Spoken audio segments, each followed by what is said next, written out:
Today is Thursday, September 9, 2021. Coming up on Roland Martin Unfiltered, a new Associated Press investigation reveals more than a dozen cases in Louisiana where state troopers conceal evidence of misconduct. In every instance, supervisors ignored and even hid evidence of beatings and impeded efforts to root out wrongdoing. Also in Louisiana, one of the highest-ranking state troopers on the scene last night, the Ronald Green, who died 2 years ago, was accused of lying about the existence of his body cam video to keep it from investigators. He will not face any charges or disciplinary actions. The Department of Justice is suing the state of Texas about its new abortion law, calling it blatantly unconstitutional. The R. Kelly trial resumes after a 3-day recess. Today's witness claims Kelly held her captive for days. Let's talk about COVID and religion. Does getting the vaccine mean you don't have faith? We'll talk about that with Reverend Jeff Carr and Mississippi Dr. Justin Turner, whose governor said there's no need to fear the virus if you believe in Christ. Another crazy-ass white woman loses her job. It is time to bring the funk on Roland Martin Unfiltered. Let's go. He's got it. Whatever the miss, he's on it. Whatever it is, he's got the scoop, the fact, the find. And when it breaks, he's right on time and it's rolling. Best believe he's knowing. Putting it down from sports to news to politics. With entertainment just for kicks, he's rolling. It's on go, roll, y'all. It's Roland Martin, yeah. Rolling with Roland now. He's funky, he's fresh, he's real, the best, you know he's Roland Martin now.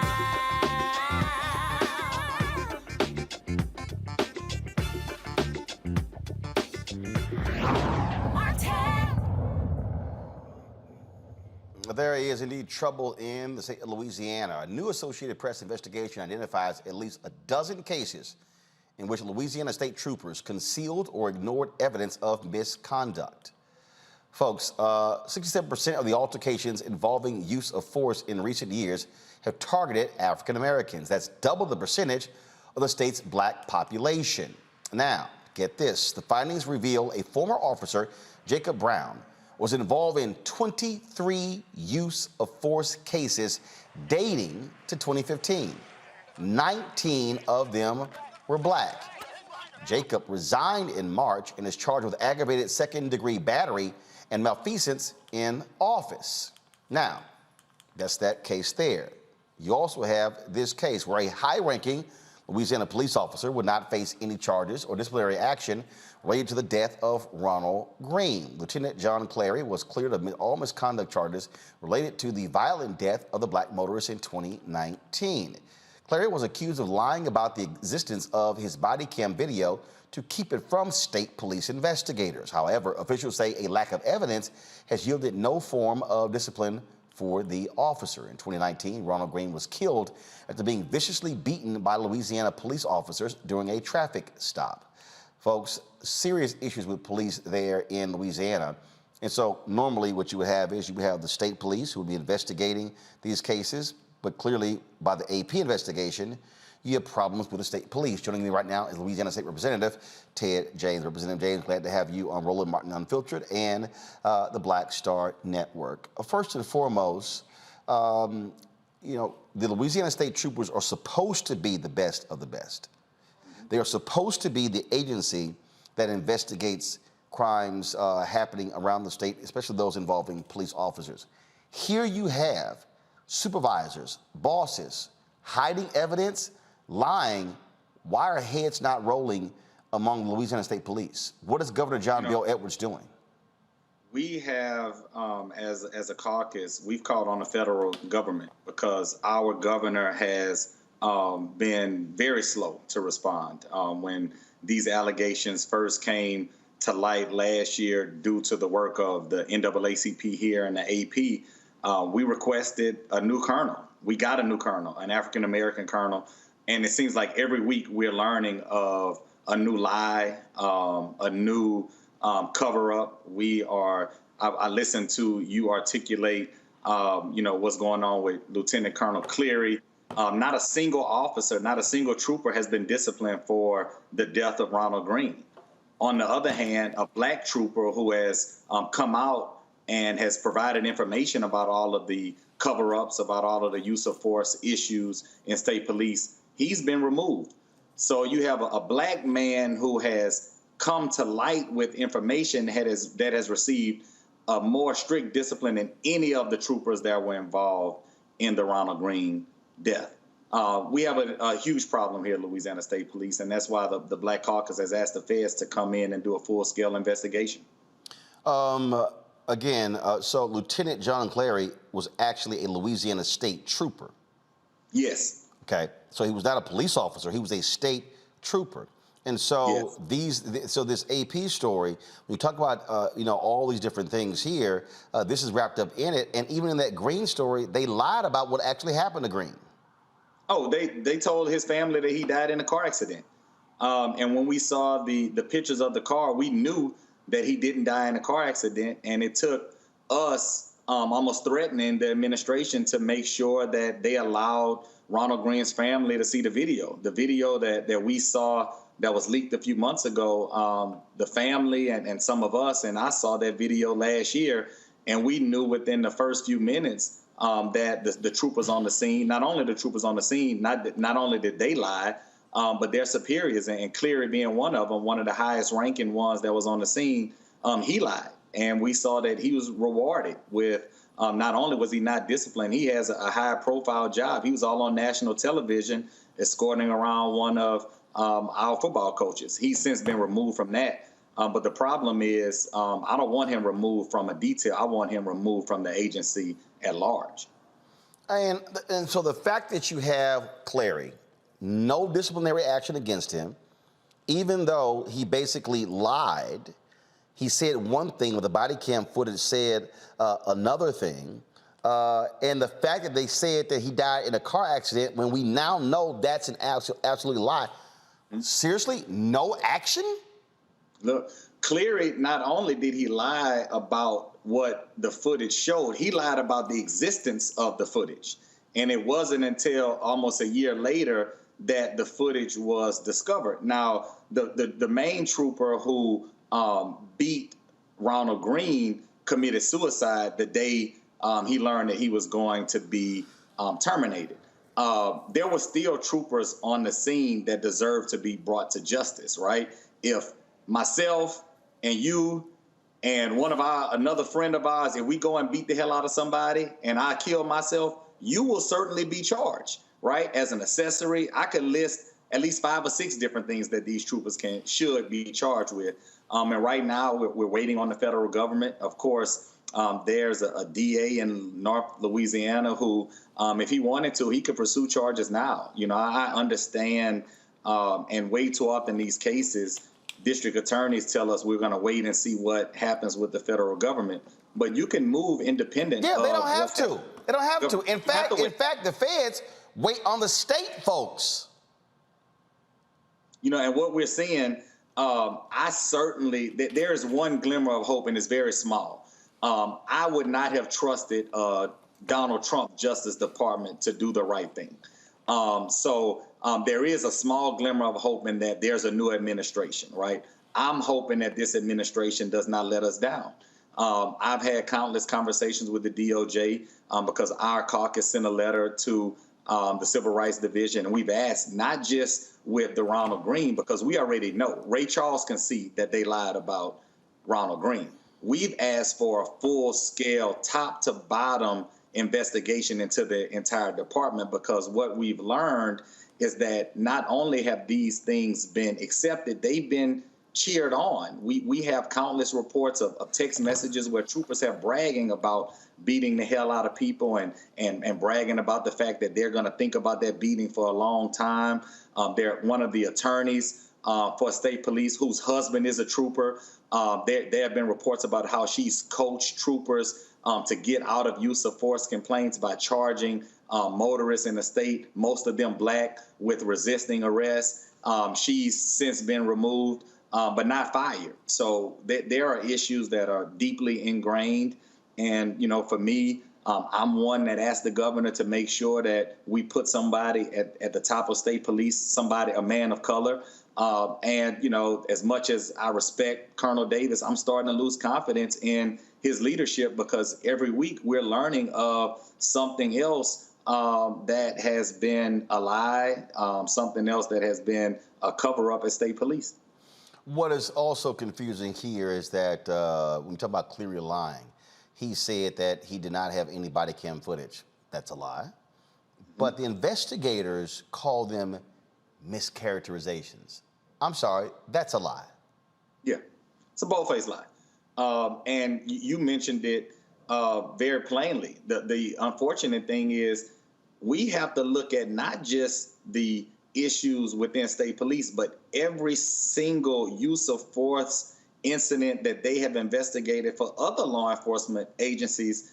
Now, all of those things have come into question, because if you know that there's a pattern of acceptance, if there's a pattern of cheering on troopers that are beating the hell out of black people, of course they're going to overlook when black people get their heads bashed in by other agencies. So in this request that we made to the feds, I think we need to go back at every single use of force complaint, every single officer involved incident that the state police has been called upon to investigate prior to 2016, when we knew all of these issues were 2019, when we knew all of these issues were taking place. And yeah, more pressure needs to be placed on the governor. He's a Democrat. Without black folks, he would not have been reelected. We absolutely know that. And he needs to step up, not be scared of Republicans, and have the courage to do, frankly, what Mitch Landrieu did when he was the mayor of New Orleans, when he called in the federal government to study and assess the corrupt New Orleans Police Department. Look, and we've been putting pressure on it. The governor is a friend of mine. I stood on the stage with him both times when he won. And this is not something that we have allowed him to just escape. Right now, of course, we're in the middle of still recovering from a natural disaster, but this is still an issue for the caucus. We had one of our members send a letter out today. We've requested every single use of force incident from January 1st, 2019 to present. What has been the disposition? What is the race of the person that alleged some type of use of force against state police? What were they initially charged with? We still don't know today why the state police, why they were even trying to apprehend Ronald Green. Here we are almost 3 years later. We still don't know what the underlying issue was. But we do know is that they lied, and we do know that they killed their brother. Louisiana State Representative Ted James, we certainly appreciate it. Certainly keep us abreast of what happens with this case. Thank you, sir. I want to bring in my panel right now, Dr. Greg Carr. He is, of course, professor with Afro-American Studies, Howard University. Also, Reese Colbert, Black Women Views, Raji Muhammad, radio and TV host. Glad to have all three of you here. This is one of the things that we consistently talk about, Reese, when people say, oh, good cops, bad cops. Yeah, but the bottom line is this here. This is not one, this is not two, this is not three, this is more than a dozen. And I dare say there's probably more if you really, really keep looking. Absolutely. I mean, this is basically state-sanctioned terrorism against Black members of the community who are just going about their business. I mean, in some cases, there were people who were suspected of doing some serious crimes, but I don't understand how a traffic stop escalates to the point of death. And then the amount of lying and concealing about these things is very troubling and distressing. But the worst part is that even when it does come to light, there are no consequences. Investigations are worthless. When all of these investigations do is say there's not enough evidence, well, change the standard of proof, change the burden of proof, bring some charges in these cases, find something to charge people with. Just like when y'all find something to charge black people with, when you go fucking with black people and arrest them and you call it resisting arrest, find some trumped up charge to try to get some of these cops and these state troopers who are out here terrorizing Black and Latino people. And it's not just that they're the only victims. There was a white victim that was beaten to a pulp beyond recognition as well. The other thing I will say is this is where the Merrick Garland Justice Department needs to step in and resume the practice of patterning practices investigations. I know I say investigations aren't very useful, but the consent decrees does actually inject a level of federal oversight that absolutely needs to be there. And it requires some reforms to be made where maybe there's no political will. You mentioned Governor John Bel Edwards to go up against the police. That's where the federal government comes in. That's where the Department of Justice comes in and hopefully gives some degree of change. But there's no justice for the Ronald Green family. And it's really, really just troubling, beyond troubling, to understand the insidiousness of what these troopers were up to and what they're probably still up to this day, because nobody is having any reason to do anything differently. Check this out, Faraji. Cleary, who arrived at the scene, go to my computer, please. Cleary, who arrived at the scene just seconds after troopers stunned, choked, and punched Green to get him into handcuffs, told investigators that Green, quote, was still yelling and screaming, and he was still resisting, even though he was handcuffed. He was still trying to get away and was not cooperating.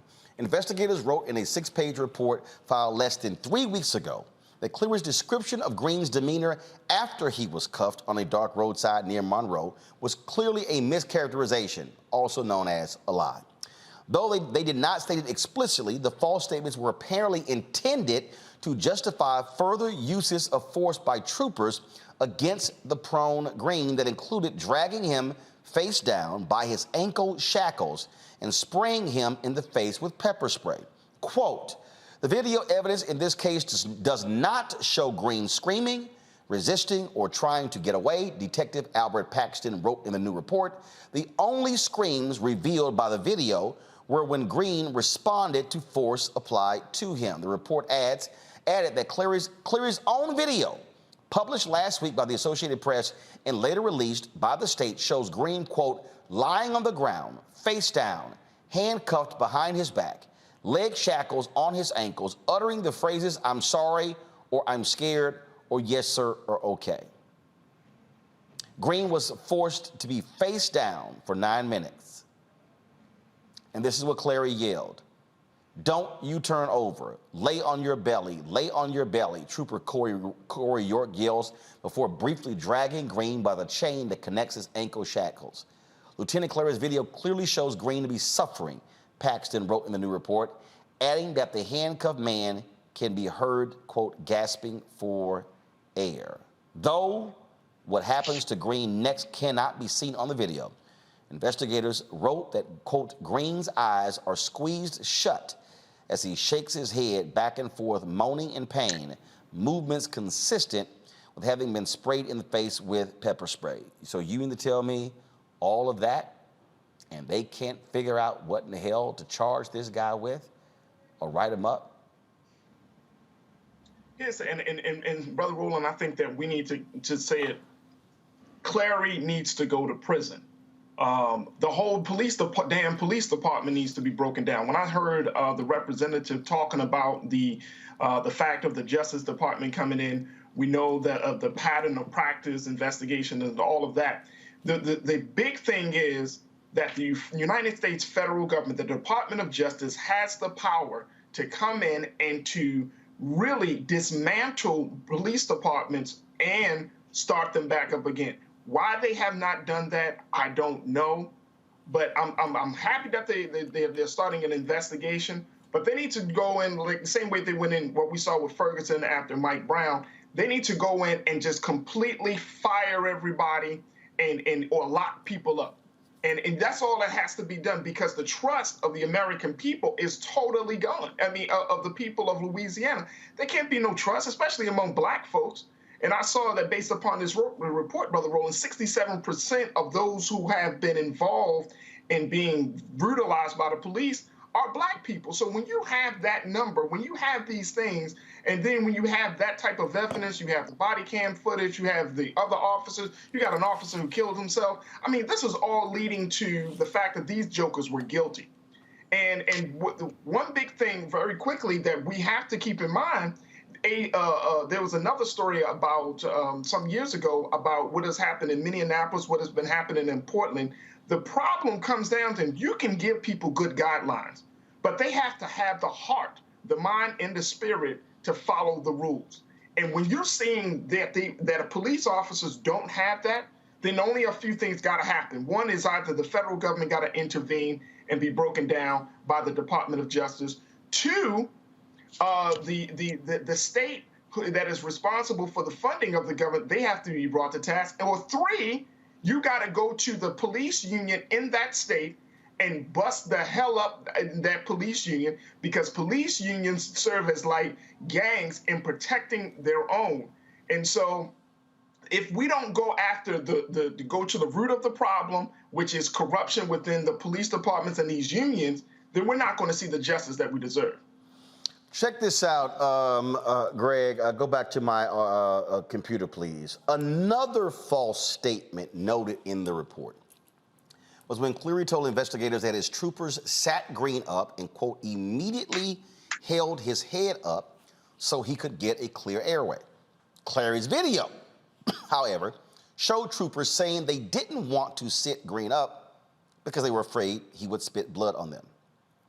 Then don't do that, Cleary tells them.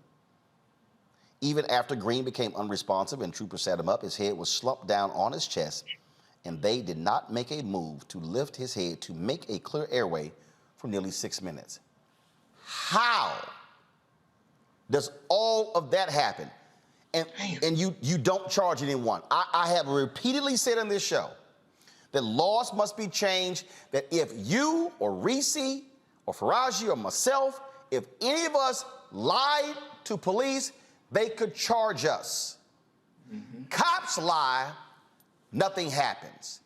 To me, the least you can do is simply discipline him by saying you knowingly lied to investigators, and he should be fired and should be facing some type of charges. Absolutely. Mm-hmm. Yeah, absolutely. I mean, the one thing we might have to say at the onset is that we must use all tools at our disposal: elected officials, the courts, right, the Justice Department. So that's number one. But I'll say, having said that, there's no we. There's no historical evidence for any concept called the American people. The legal framework is one thing. The historical, cultural, social entity is quite another.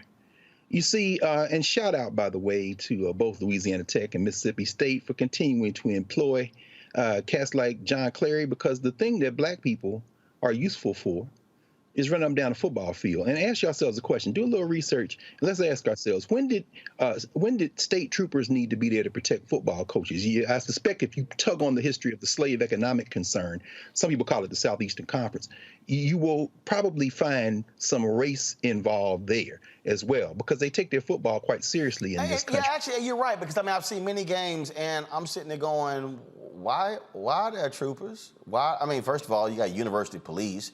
Football teams have security. Why? And it's a thing now when you watch all these games where you have these state troopers next. It's weird to me as well.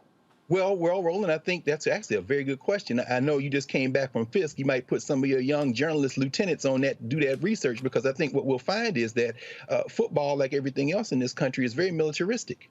And so John Clary's at home there. And by the way, the mistake made by the state police training investigator, the instructor rather, that led to discovering this tape, I'm sure that was a mistake, because I'm sure they were probably using it to reinforce what you should be able to do to escape punishment. But the key in this is NHI, as the philosopher Sylvia Wynter says, there were no humans involved. Let's think about this. The police are an entity, law enforcement. But the concept of policing has been turned into a verb. What does policing mean when there are no humans involved? It's a verb: managing, hunting, controlling, harming, and killing, because there are no humans involved. Ron Green's not a human being. We have to understand this technique. When you turn off your body camera, you've introduced another layer of obfuscation and murkiness. And so what you're really trying to avoid is the intent standard. And all you have to do to match the intent standard is say, I had another reason. So I'm saying all that to say this. At the end of the day, we have to understand that these people are our enemies. And by that, I mean anybody who's a human being, these are our common enemies. And there's no murkiness to the side you have to be on. Now, I should mention this as well. It's important to understand that there's also an issue of federalism involved. As we listen to Representative James at the state level, and we talk about the local level, and I agree, everything should be pursued. I agree with everything you said, Faraji, everything you said, Reese. At the same time, we understand that Merrick Garland, whose kind of weakness was one of the reasons he was confirmed as Attorney General and even nominated to be on the Supreme Court, is not going to push the limits of the test of federalism. Because what we are seeing now is the state, controlled by white nationalists, are literally testing the limits of federalism. They are daring the federal entity to create this illusion of American community by intervening on open Klansmen. Y'all seen the movie The Mac? Remember when the guy says, shade tree, you ain't no pimp? Well, let's remix that.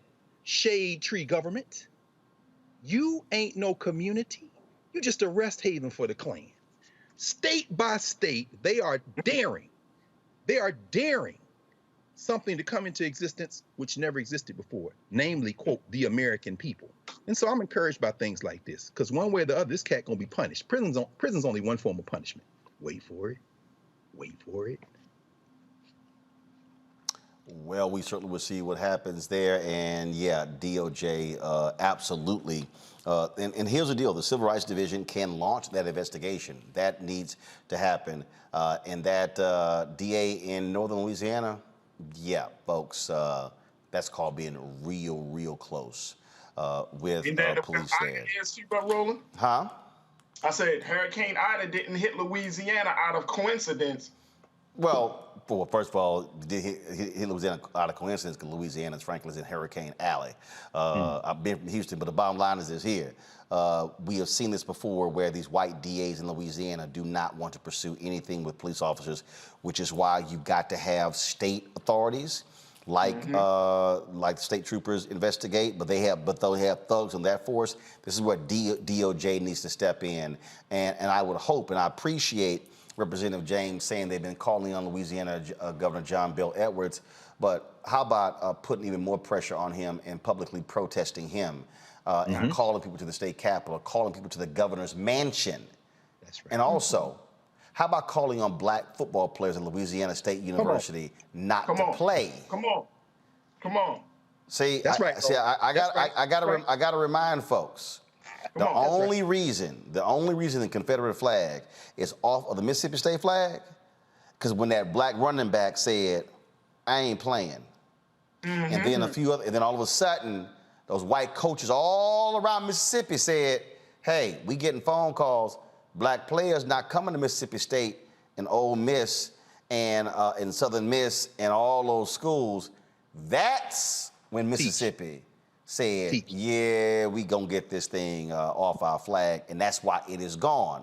So again, to all of you parents,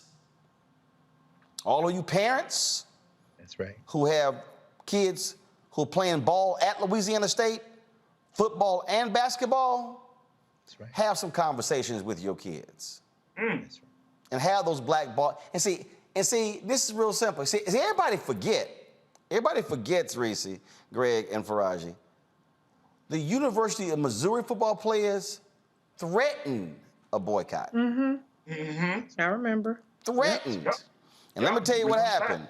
Money dried up. Enrollment dropped. It has taken the University of Missouri 3 years to still recover from that. All I'm saying is, this is where black athletes get your little courage like Kaepernick and say, no federal investigation, we might not play on Saturday. Trust me, you'll see how fast the governor calls for the feds to come in. That's right. That's all I'm saying. Let's see what they do. And it's not just LSU. Nope. Southern and Grambling. Come on. Y'all are state institutions. That's right. Those players, you can do the exact same thing. So let's see what happens here. And so that's why, folks, you've got to be able to willing to call some folks out and use your power. All right, folks, the R. Kelly trial resumed today after a 3-day recess. A woman identified as Sonia testified that R. Kelly raped her after promising her an interview with the artist. The victim claims Kelly held her captive for more than 3 days in his studio when she was 21 years old. Sonia was the 8th accuser to take the stand against R. Kelly during the trial. Other accounts have often included physical and sexual abuse details, and 5 of the people testified that they were underage during their first sexual encounters with Kelly.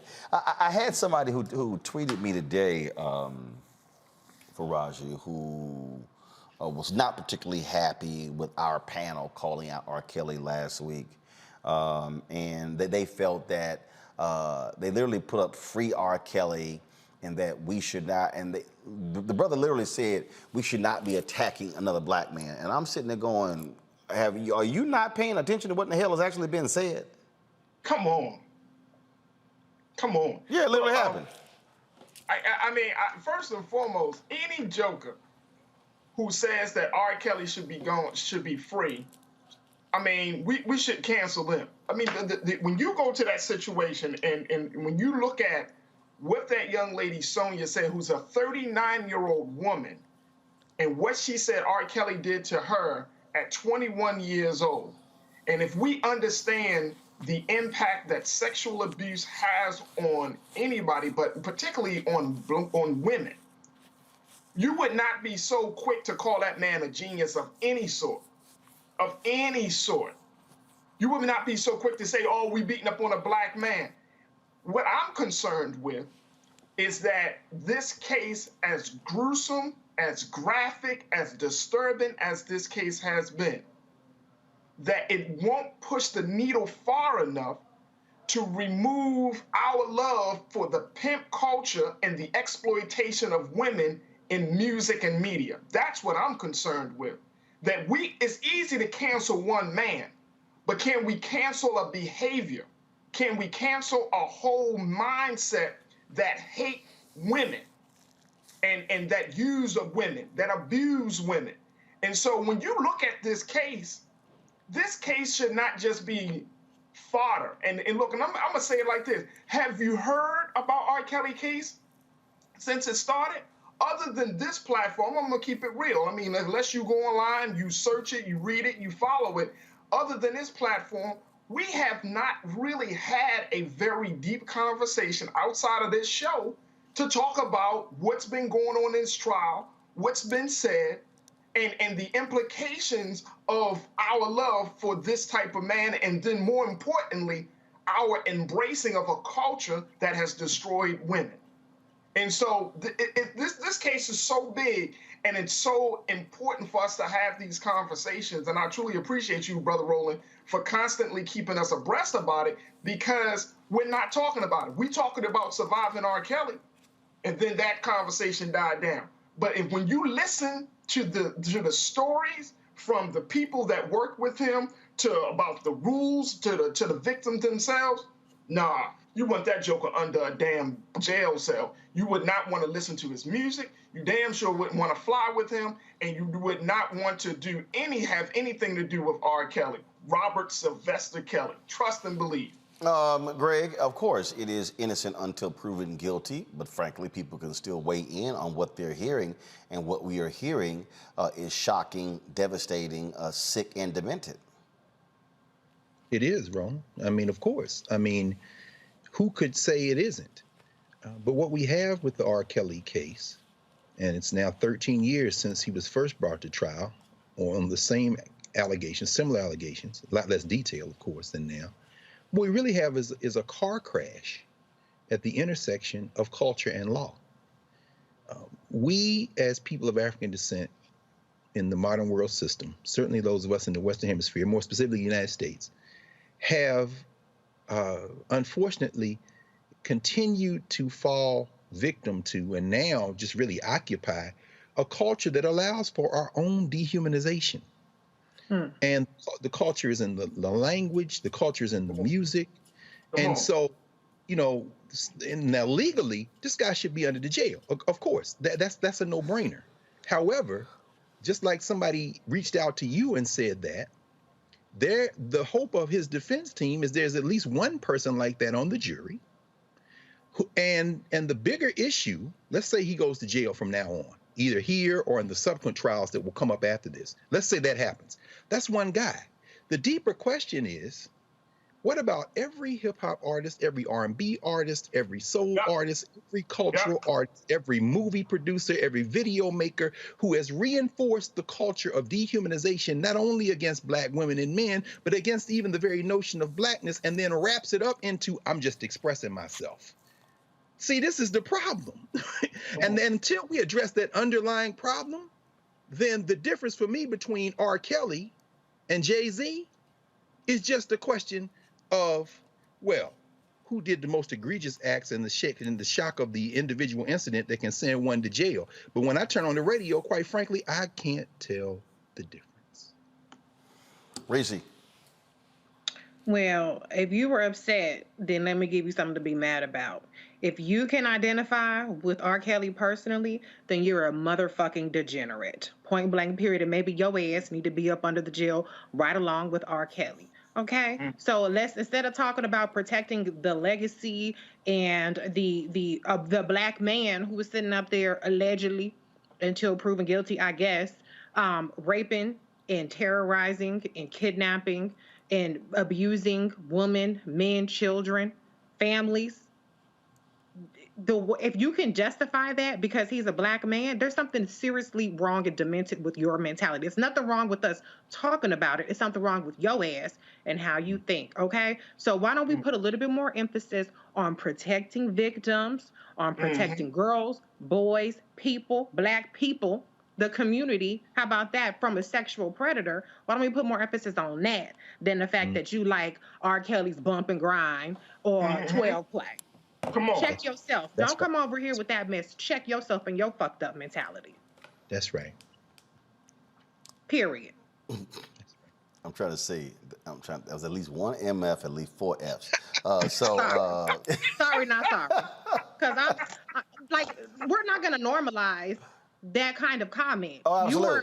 You were literally trying to check us for talking about testimony in the court of law under the threat of perjury or criminal penalties, and you're trying to check us because we're talking about what this man, this degenerate, this pedophile, this sexual serial predator allegedly is doing? Check yourself. Don't come over here with that. Check yourself. Look in the mirror, and we need to find out who the hell your ass is around. If you think that what he's done is something that's redeemable, that should be protected, that should be shielded, what the hell is wrong with you? There's something wrong with you, not us, and not the Roland Martin Unfiltered show. That's right. That's right. Hey, Roland, it's okay. Reese got to say that in the words of Miss Lauryn Hill.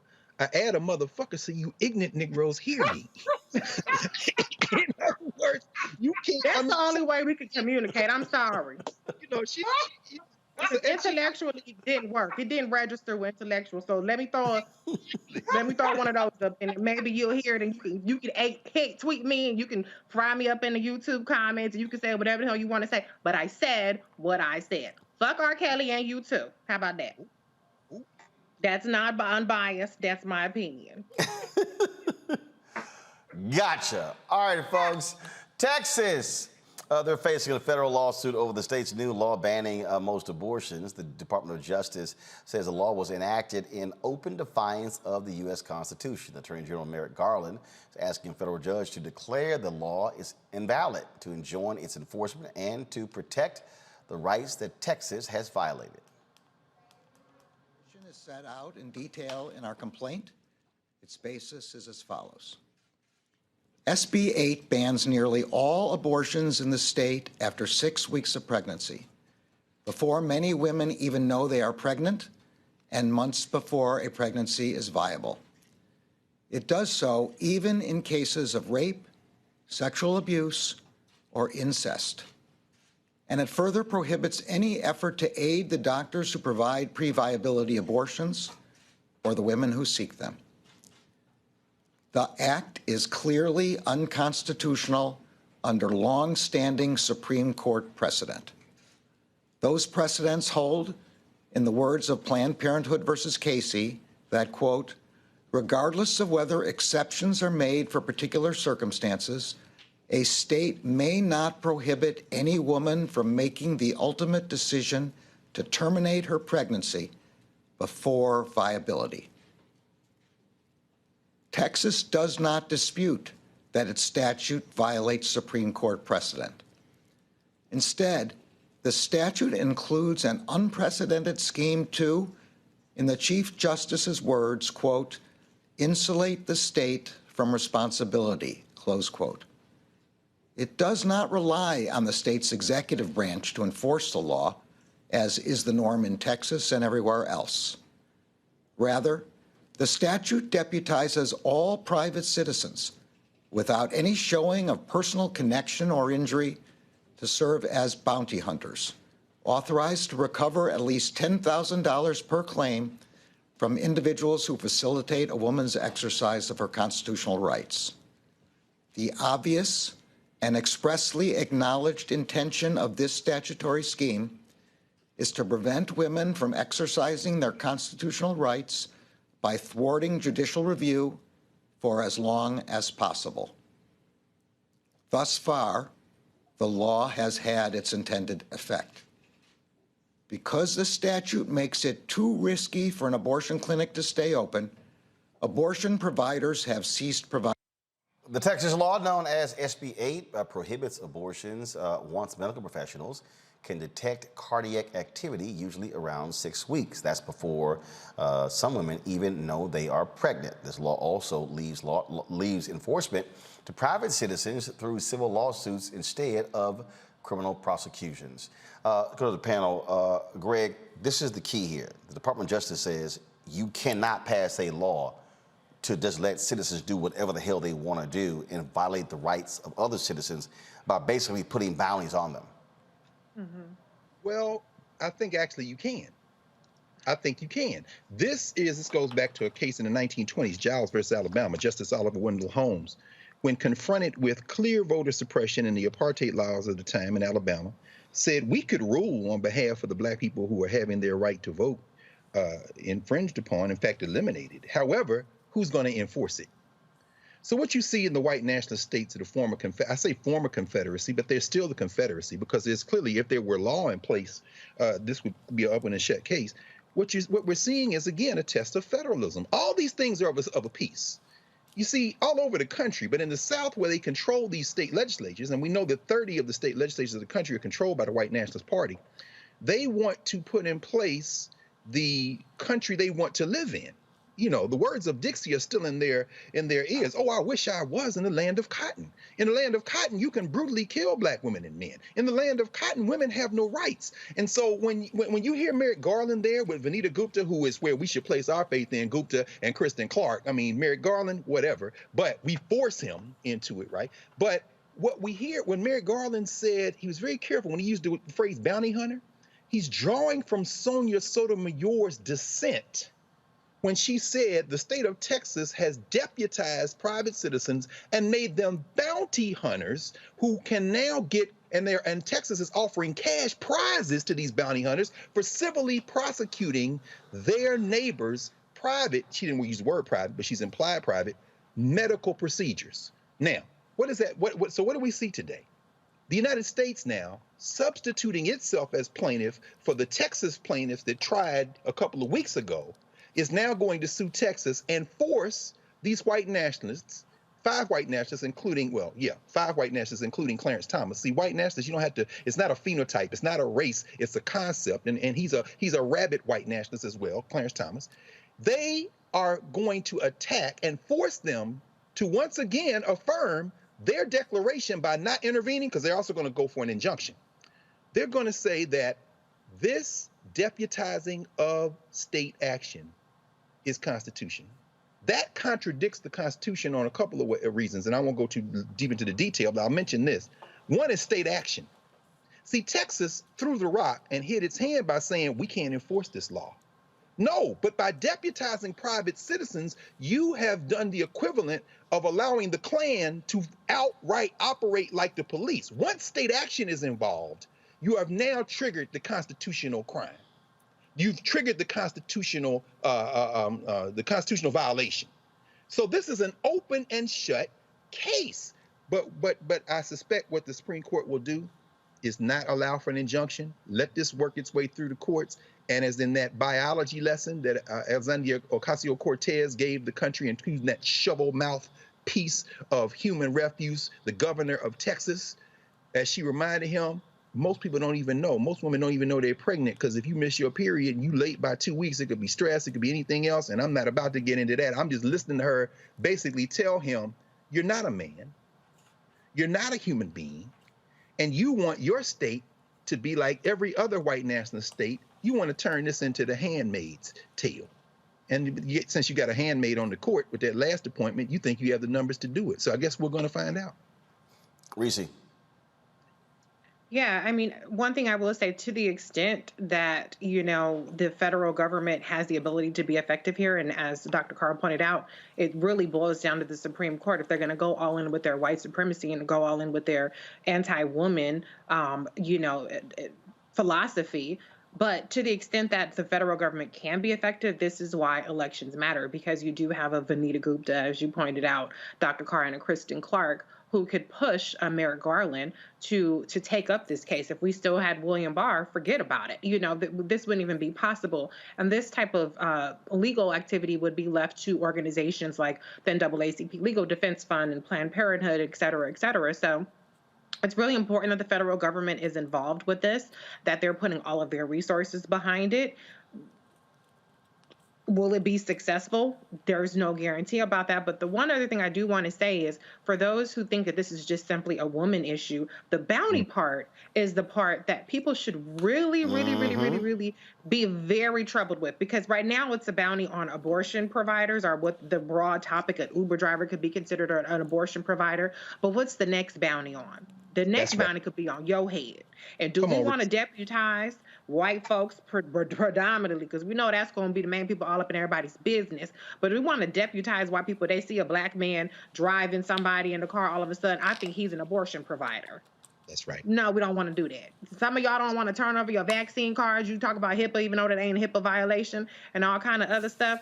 But then when it comes to a woman's privacy, because that's what Roe v. Wade was really about, was privacy, now y'all up in everybody's business. So like I said, the bounty today is on abortion providers, but what's the next bounty?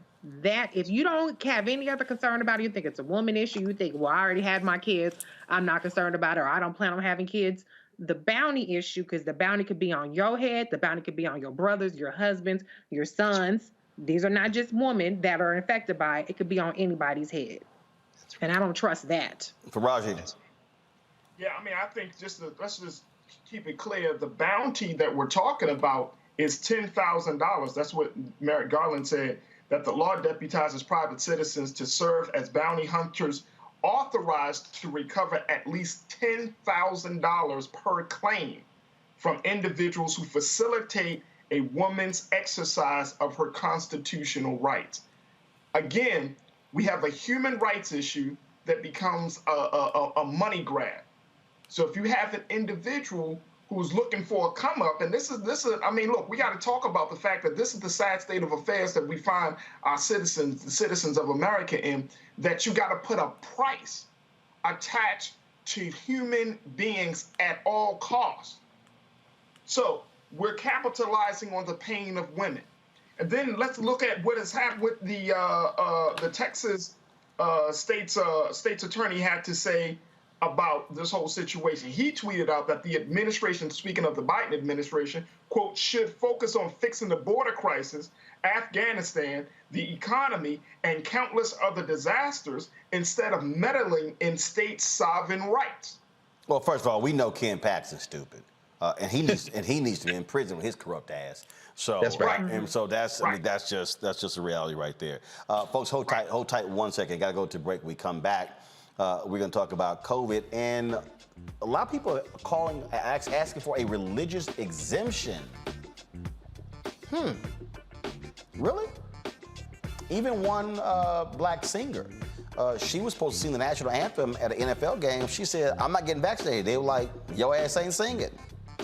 And Megyn Kelly You know, Megan White Santa Kelly. You know, Megan Blackface at Halloween Kelly. That Megan Kelly. She's offended, angry, upset, highly bothered at the national anthem, at the black national anthem is going to be sung at every NFL game. She says this is an affront to, quote, average Americans. Ooh, y'all know I can't wait for crazy ass white people. Megan, you're today's star. That is next on Roland Martin Unfiltered, right here on the Black Star Network. I believe that people our age have lost the ability to focus the discipline on the art of organizing. The challenges, there's so many of them and they're complex, and we need to be moving to address them. But I'm able to say, watch out, Tiffany. I know this road. That is so freaking dope.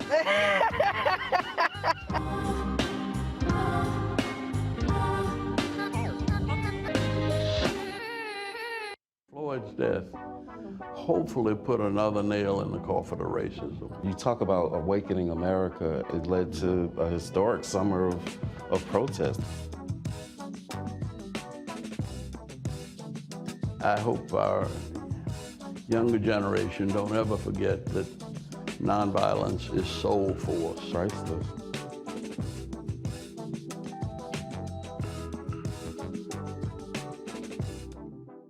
Hello, everyone. It's Kiara Sheard. Hey, I'm Taj. I'm Coco. And I'm Lily. And we're SWV. What's up, y'all? It's Ryan Destiny, and you're watching Roland Martin Unfiltered.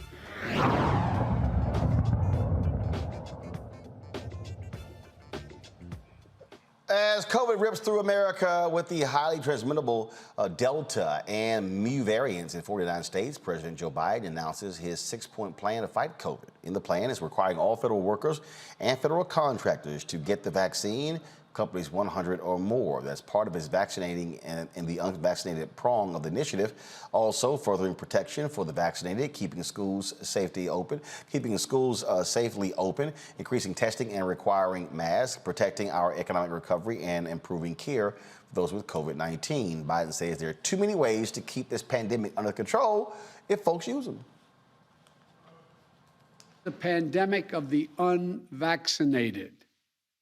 And it's caused by the fact that despite America having unprecedented and successful vaccination program, despite the fact that for almost 5 months, free vaccines have been available in 80,000 different locations, we still have nearly 80 million Americans who have failed to get the shot. The Department of Labor is developing an emergency rule to require all employers with 100 or more employees that together employ over 80 million workers to ensure their workforces are fully vaccinated or show a negative test at least once a week. Now, Biden's approval rating has decreased as a result of COVID, but also if you look at Afghanistan, a recent poll, 52% of Americans approve of his handling of COVID pandemic. That's down from June 62% when folks were surveyed. Now, pediatric COVID cases are at an all-time high with more than 250,000 last week. In Miami, 13 school employees have died due to COVID in the past month. Nationally, there are 41.4 million reported cases. 671,468 folks have died. Now, 54% of the U.S. population is fully vaccinated. Health leaders are urging those eligible to get vaccinated to slow the spread of the virus. Now, the evangelical response to COVID is varied. Some religious leaders are begging people to take the vaccine. Others have said faith should be enough. The governor of Mississippi, Tate Reeves, believes Christians are a little less afraid of COVID due to their faith. Given the high transmission rate of COVID in Mississippi, Governor, I wanted to ask you about comments you made Thursday evening at a political fundraiser up in the Memphis area, where you said that people in Mississippi and the Mid-South were a little less scared about COVID. When you believe in eternal life, when you believe that living on this earth is but a blip on the screen and you don't have to be so scared of things. was wondering if you could expound a little bit upon those comments, what you meant by that, and whether you have any concern that that might take away people's willingness to take preventative measures. Yeah, well, thank you for that question, Emily. What I meant when I said that is exactly what I said, and I feel certain that you have read the article in which the very next sentence after I said what you just asked, I also said that the Bible also teaches us to take necessary precautions. And in our state and in our nation right now, there are certainly necessary precautions that we can take with respect to COVID. But I believe very strongly in my faith. I believe very strongly in what the Bible says. And the Bible is very clear that whosoever believeth in him shall not perish but have everlasting life. And that is my worldview. It's how I believe. It's what drives me every single day. And I think it's what drives a large number of Mississippians. We should take necessary precautions with respect to COVID, but we also understand that we do have everlasting life if we believe in Jesus, if we believe in God the Father, and I certainly do. Joining me now, Reverend Jeff Carr, founder of the Infinity Fellowship in Nashville, Tennessee, and Dr. Justin Turner, CEO of Turner Care. Glad to have both of you here. I got to ask you this here, Pastor Carr. There's a whole bunch of preachers who died of COVID.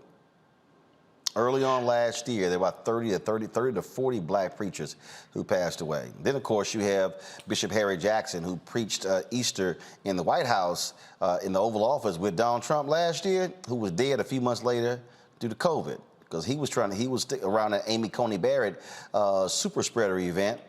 He got it. He died. So when you listen to these people, and I see these people on social media, they're like, I'm good, I got God. A lot of us got God too, but we also ain't stupid. We also understand that God has provided knowledge and wisdom to scientists and doctors. Indeed, Roland. I think it's important, though, that we pay attention to the words of Dr. Maya Angelou, who reminded us that when someone shows you who they are, do yourself a favor and believe them the first time. We're dealing with a crisis between belief and provable fact. Let me spend a second here kind of laying the backdrop for this. Tate Reeves is a true believer. Governor Bill Lee in Tennessee is a true believer. Donald Trump, he professes to be a true believer. I really do appreciate when any true believer demonstrates to me who they are. With that said, let's explore what belief is and how it fits into the context of this discussion around coronavirus, COVID-19, the Delta variant, and everything that is affecting us right now. What is belief? This is what we have to define. Belief, simply defined, is what exists in the absence of provable fact. See, belief is the space in the gap. I'm not a person who teaches in my congregation that is interspiritual, that is interfaith. I don't teach people to believe. I teach people to know. When you deal with belief, belief takes you down a path that will leave you at each other's throat. Your belief is crafted by how you were raised, your faith in the God of your understanding, and oftentimes that religion, that background, especially if you're an evangelical, if you're dealing with a single deity religion, you are taught to believe that at all costs. It does not matter what the facts are. This is why people who believe in Donald Trump will not listen to facts. This is why people who believe in R. Kelly will not listen to facts. This is why people who believe in what Tate Reeves and what Bill Lee believe, they don't listen to facts. They will look at the 40 million plus people infected. They will look at the 176 million cases that are going throughout and spreading in the Delta variant, and it does not matter to them. There are three words that define a true believer. Those three words are, I don't care.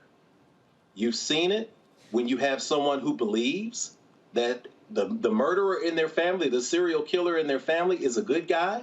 You'll see that in people who believe that their path is stronger than another path, it is a space where there is an absence of fact. So yes, it does not surprise me that people believe in God and they believe that God is going to save them, even in the face of the facts. The facts tell us this dis-ease is killing us. The facts tell us that we have to wear our masks. The facts tell us that there is this overlapping space of the Delta variant that is very real and there.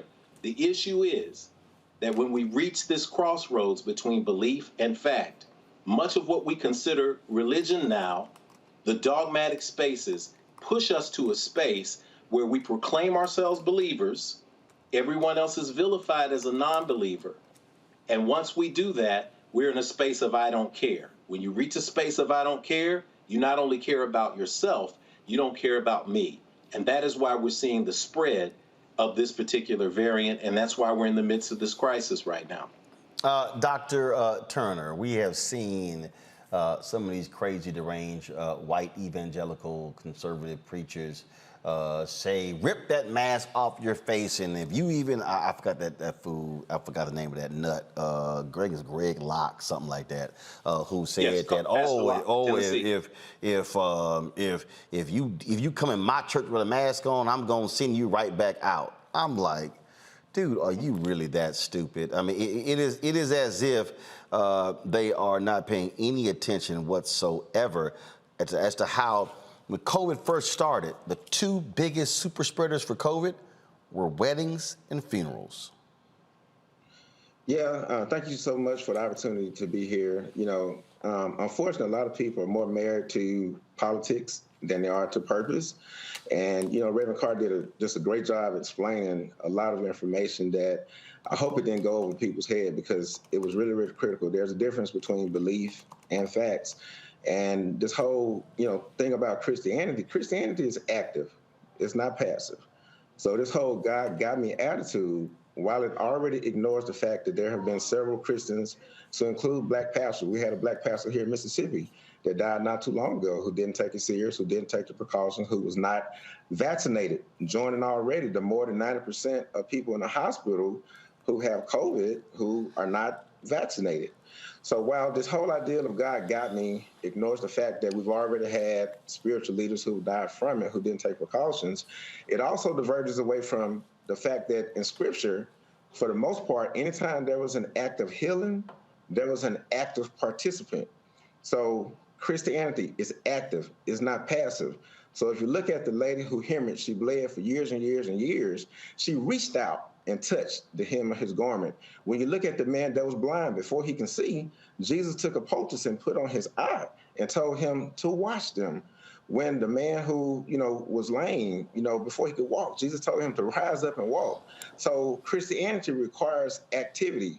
So I've had patients who come in my office, and I mean, not too long ago, just a couple of weeks ago, a lady who had diabetes, she was like, that, you know, I need a refill on my insulin. You know, I need you to give me this particular medicine for it. There's patients who want to lose weight. Doc, I just want some Adifex. You know, I just need to lose weight. They don't want to eat right. You know, they don't want to exercise. But then when I ask them about the vaccine, oh, Doc, I'm going to get that to God. You know, God got me on that one. And I say, so are you saying that God doesn't have you on the weight loss? Are you saying that God doesn't have you on the diabetes? Because he's the same God. And I let them know, and to your listening audience, I'm actually a doctor that believes in God. I don't have a problem proclaiming my faith. Matter of fact, the theme at Tournicare is treating the whole person. Studies show that patients who have spiritual health do have higher clinical outcomes compared to other people. So I'm not sitting here being anti-Christian, but also I'm not going to let you pour the wool over my eyes and make it seem as if this whole God got me attitude is basically an excuse for you to not be vaccinated, when we see the proof in the pudding every day with spiritual, God-led people who are saying God got me, but in reality, they're mixing up Christianity with religion. Reese, the singer Victory Boyd, she was supposed to do the national anthem. The NFL season opens tonight, but she got canceled by the NFL because she refused vaccine for religious reasons. Now, she's been catching a lot of flack because she posted this story from the Epoch Times, one of the crazy, deranged, right-wing sites that has been publishing all sorts of nonsensical misinformation, and it is a Trump organ. But this is what she wrote. She said, America from its inception was a dream of a place that champions equality, liberty, and justice for all people, a dream of a place that honors each individual and our God-given right to life, liberty, and the pursuit of happiness. There's always been a fight to make this dream into a reality, from the Revolutionary War to the Civil War to the Civil Rights Movement to the prison reform movement and beyond. Freedom has never been won without conflict. We're in a pretty scary time right now where discrimination and segregation is becoming socially acceptable, and few are doing anything to resist. People are losing jobs, being denied service at restaurants, concert venues, and airports here in America, all because of their deeply held convictions or medical conditions. From New York to California, and even in states such as Florida, where I lost this opportunity of a lifetime, I've made peace with not being able to sing the national anthem tomorrow for the Tampa Bay Buccaneers. But have not and will not make peace with the re-emergence of segregation and discrimination. This is not okay, and it's about time that we say so. Click and share the link in my bio to read the full story. Seriously. Woo, I'm not going to curse in front of, God's children, in front of the First of all, hold up. In the last segment, hold up. In the last segment, he was on hold. I was watching him on the monitor. So, hell, you were cussing in front of him in the last segment. Well, I'll feel off for myself, man. There it is. This is real talk tonight, Reese. Be yourself. Be who you are. I'm not one of these traditional believer space. I'm a spiritual practice space. And since we are in a society where our language is limited because of the thousands of languages that we no longer have, sometimes using a word that is considered profane is all according to who's defining that. And I think that Webster is not one of us. So be yourself. So Reese, he just gave you push to cuss. Go on. Oh, gosh. Okay. First of all, I'm just trying to figure out what planet she's living in. America, in its inception, was all about freedom and equality. I'm not going to say the big word. Girl, please. All right, how about this? Pass, I'm cover up your side for my screen. Anthony, go to a full screen of Reese. Get rid of the split screen. Go to full screen of Reese. Okay, Reese, go ahead. I got you. I didn't cuss in front of the pastor. I got you. Go ahead. No, but motherfucker, please. I mean, come on. Like, let's be real, okay? And let me say this: when you talk about segregation and this, that, and the other, it's called quarantining. Okay, it's called forced quarantining. Now, if it was Ebola that was sitting up here spreading the way that COVID is, and people was coming into a restaurant with blood coming out their eyes and lesions all over their bodies, you would be like, get this person the hell away from me. They don't have a right to walk into this restaurant looking crazy like that. But because COVID is not as visual as some of these other really infectious diseases, it's not as deadly either as Ebola. I'm not saying that. But my whole point is, this isn't segregation. It's called quarantining. When you are more at risk, if you've been exposed to people, if you are a person who's more likely to have COVID and spread it, then your ass has to quarantine. So this isn't segregation. It's called public health. Since you don't want to be a part of that contract that we're making, then you have to, you have to deal with the consequences of that. So now you don't get to perform at the NFL, but do not compare quarantining basically with Jim Crow. There's no comparison. There's absolutely no comparison. People have a right to get the vaccine or not. That is their right, but people have a right to set up the most safe measures possible for success for their business, success for their event, success for their home, their schools, etc. And if that includes excluding you, then that's unfortunately the contract that you made by deciding not to get vaccinated. Faraji, the Catholic Church came out and made it clear that they were not going to be handing out get out of jail free cards. And they said, no, there will not be religious exemptions given by us. And so, but it is very interesting. It's very interesting, the folks who are invoking religion for this reason. when you also have church leaders who are saying the opposite. And so you sort of have this tug that's going on, whether you're talking about Christianity, whether you're talking about Muslims, whether you're talking about Buddhists, whether you're talking about folks of different faiths, where this struggle is actually happening on the religious field. Yeah, I mean, I think this is we're getting into some very murky waters, and I think that this is why I said a few weeks ago when I was on the show that you're going to go. It's a slippery slope. Here's the thing: if this country is supposed to be based on Judeo-Christian principles, right? It's supposed to be based on religious freedoms. If this country doesn't honor and respect the stance of any faith institution that is saying that, hey, we're not going to encourage our members to get vaccinated, then if the country doesn't honor that, then the country is going to put itself in a hypocritical position when it says one nation under God. The fact remains that, America is not a country that follows God. It's a country that follows whatever whatever is important for political agenda and economic agenda that is laid in front of us. I don't see any problem with a church, mosque, temple, or any other religious institution issuing exemption. However, if the local, state, or federal government should not respect that, then what are you saying? That's the slippery slope. What is going to be said? First is this, and now it's something else. And I think that is the big concern. And I think that people, just because we go back and forth on this, but just because a person says, look, I'm deciding not to take this vaccine because it's my religious right, I just don't think it's the right thing, you should respect that. That should be respected. But a person's if you start to intervene in people's beliefs, then you're going against the very fundamental principle of what this country said it stands for. But Greg, the government is not going against people's religious beliefs. See, this is what, to me, the separation is really here. An individual can make their own decision.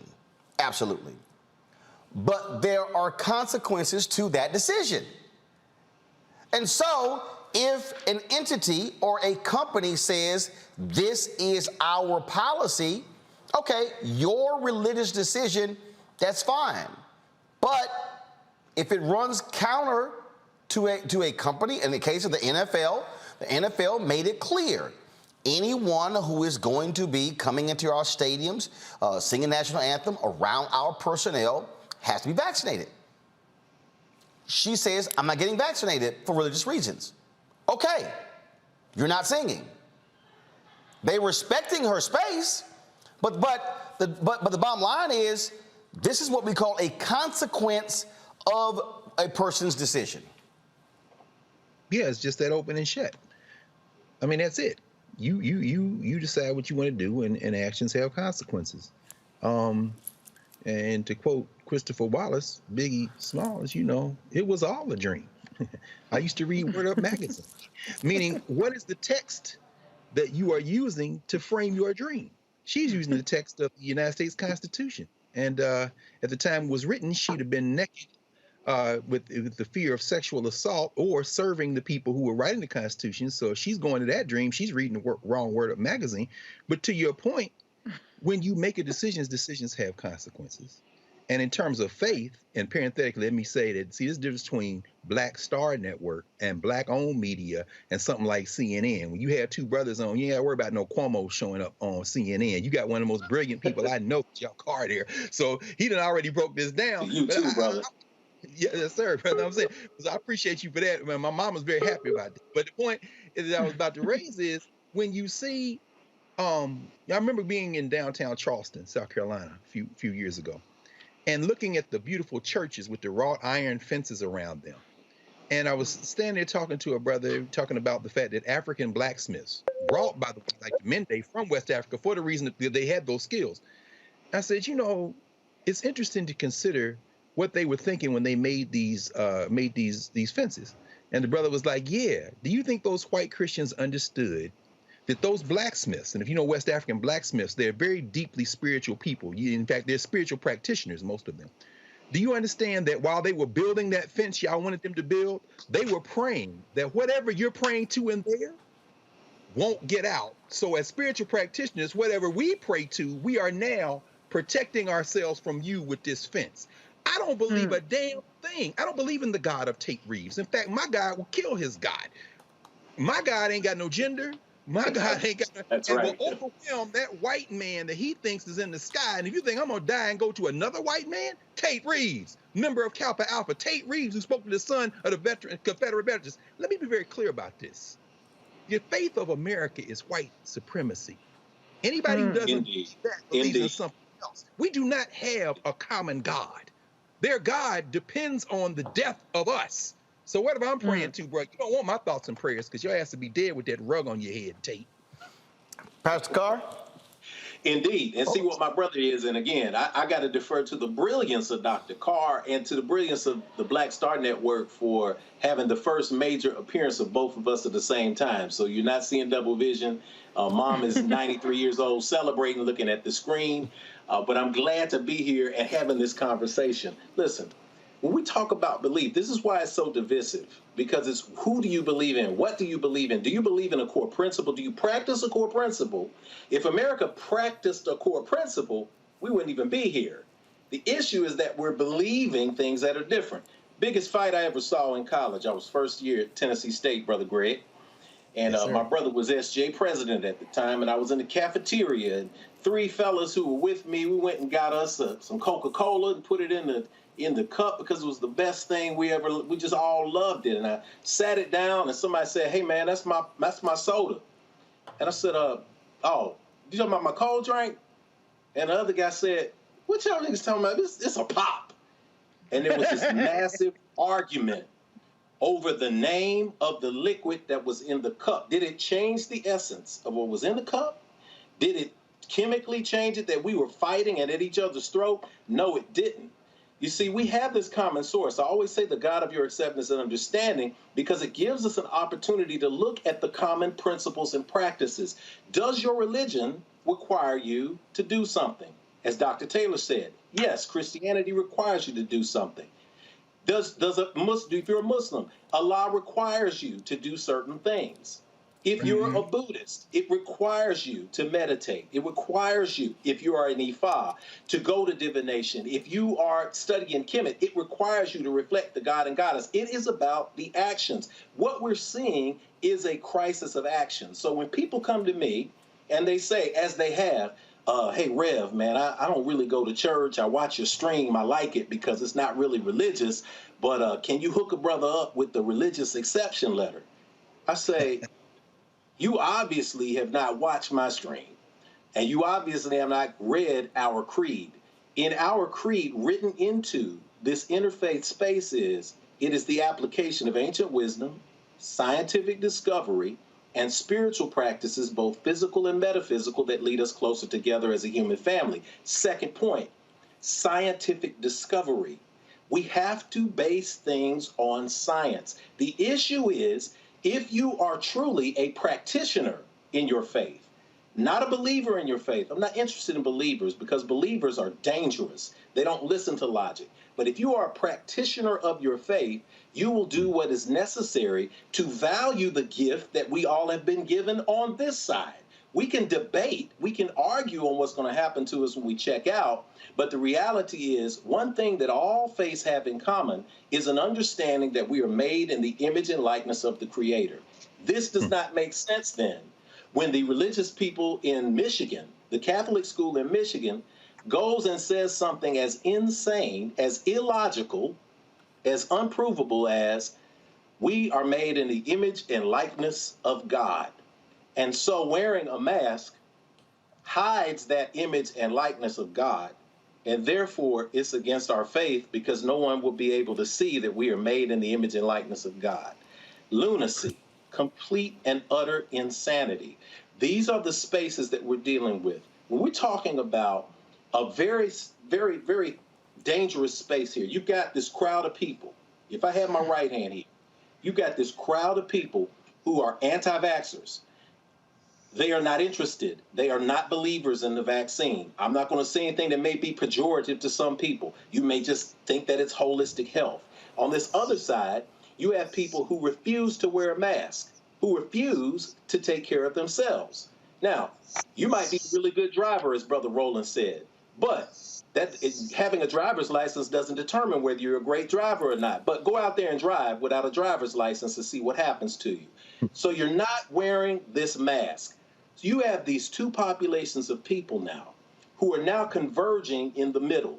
The people who don't believe in the vaccine and won't take it, the people who will not wear masks and also want to go out and party, send their kids to school with my kids, and this is converging in this space. And this overlap space here, right in the middle, that's what's producing that Delta variant. That's where it's coming from. And it's going to continue to ravage us until we get beyond those spaces of blaming this on a God and instead say, getting a vaccine, wearing a mask, making sure that we take care of ourselves and others is as common sense as wearing a seatbelt or getting a driver's license to drive a car.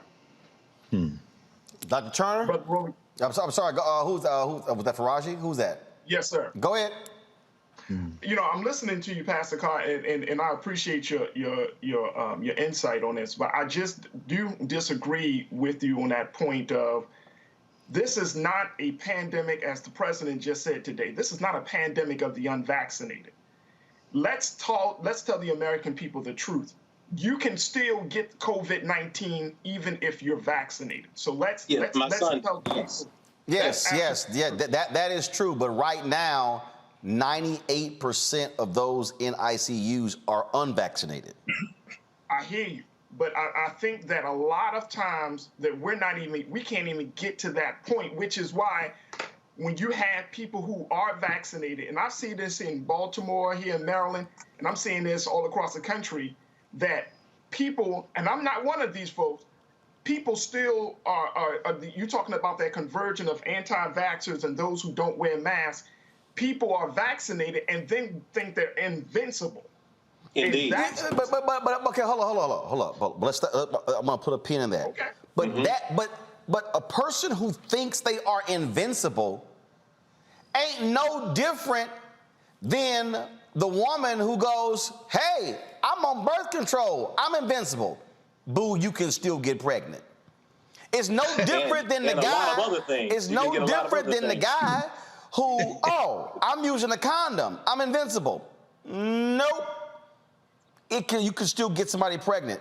The reality is, this was never positioned as, hey, foolproof, get the vaccine, and you can run around, dance, and run around in the lilies and play, and you can do whatever. People assume that because this is the problem in America, Faraji. Americans are so arrogant, we think there's a shot or a pill to fix everything. Facts. Yes. Yeah, let me chime in if I can. So hold up, Faraji, then Dr. Turner. Faraji, go, then Dr. Turner next. Yeah, I'm in total agreement with that. And I think that's part of the problem as to why we're still not seeing people taking this very seriously, or even more so, taking responsibility of their own action by masking up. But the thing is just because you don't want to take the vaccine doesn't necessarily put you in the group of being an anti-vaxxer. That I don't agree with that.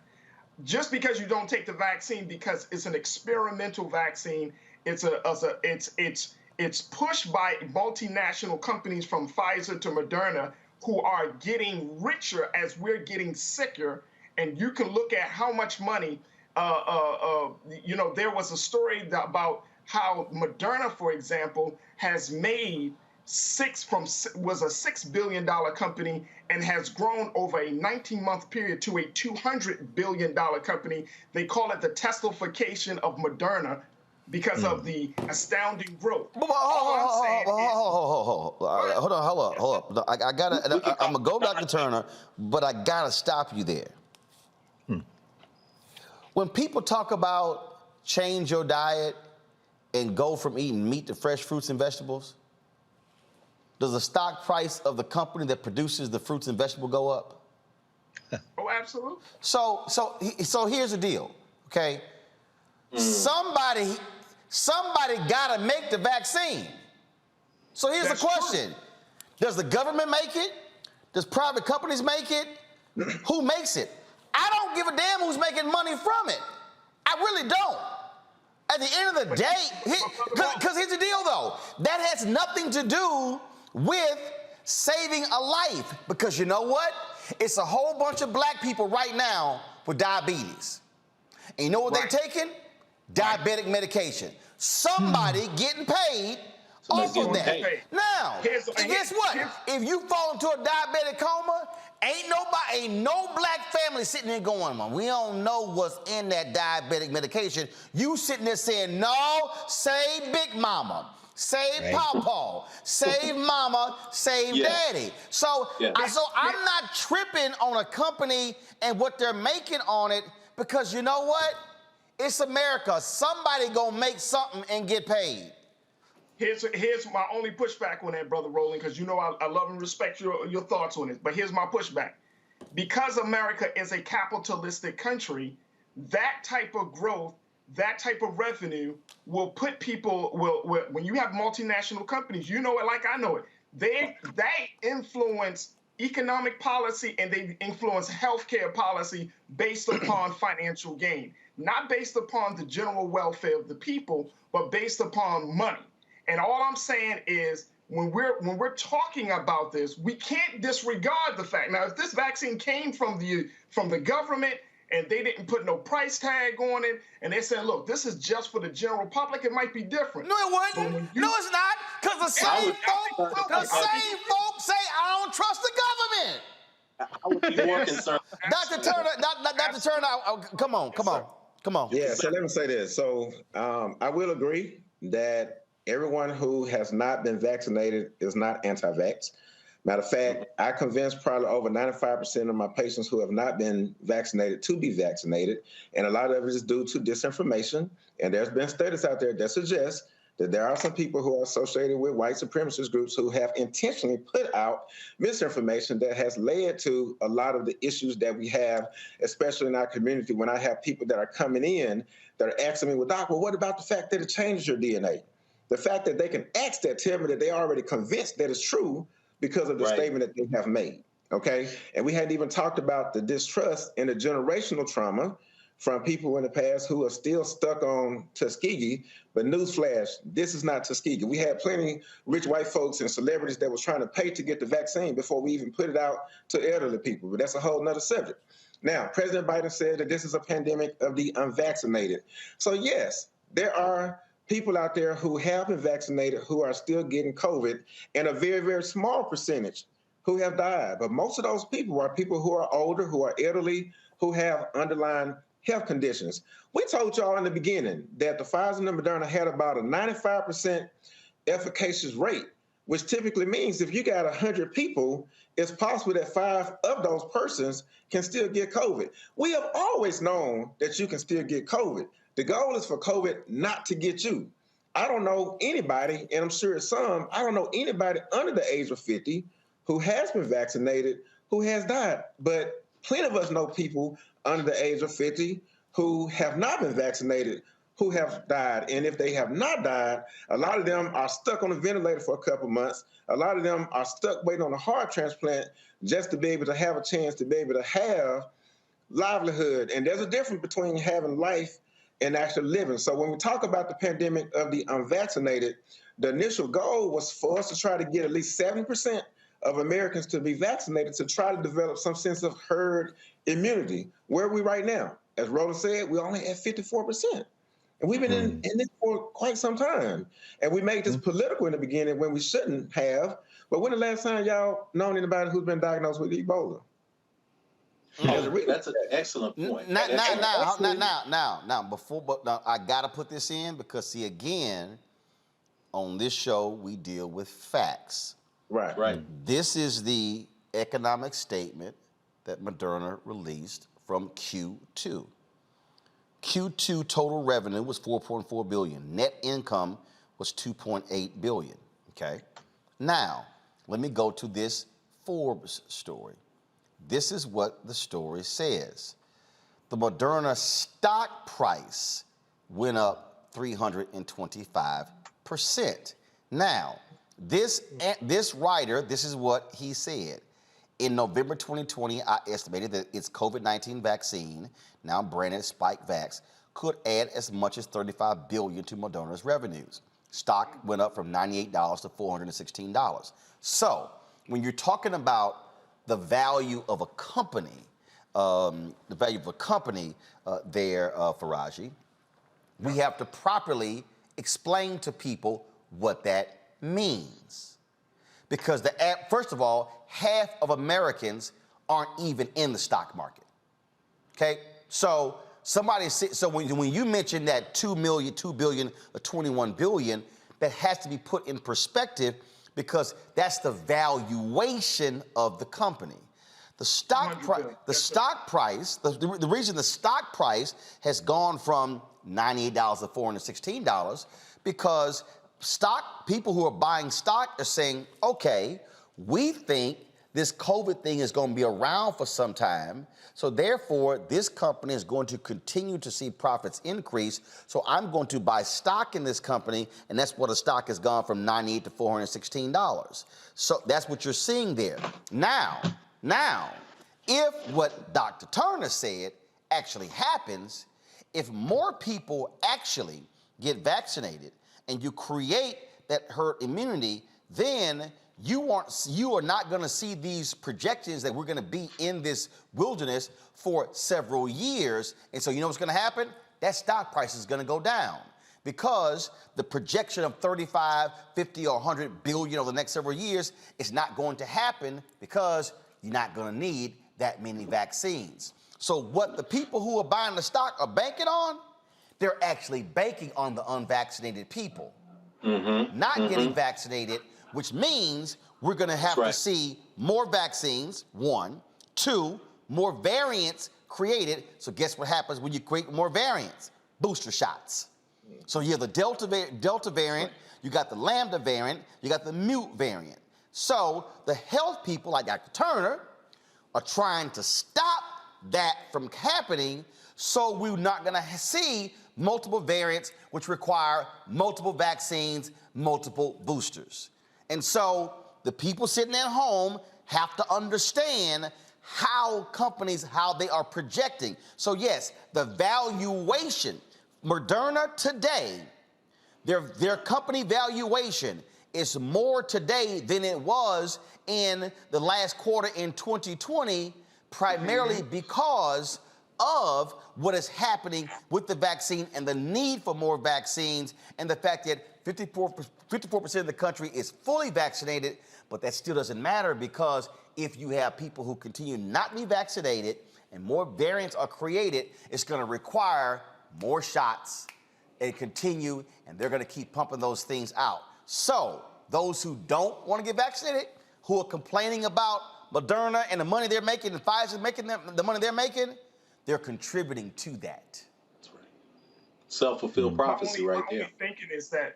My only thinking about this very quickly, Brother Roland, is that we know that like any other company when you have multinational companies, they have lobbyists. When those lobbyists go to the lawmakers, those lobbyists are being backed by companies that are bringing in billions of dollars in revenue. Right, and what does the lobbying have to do when?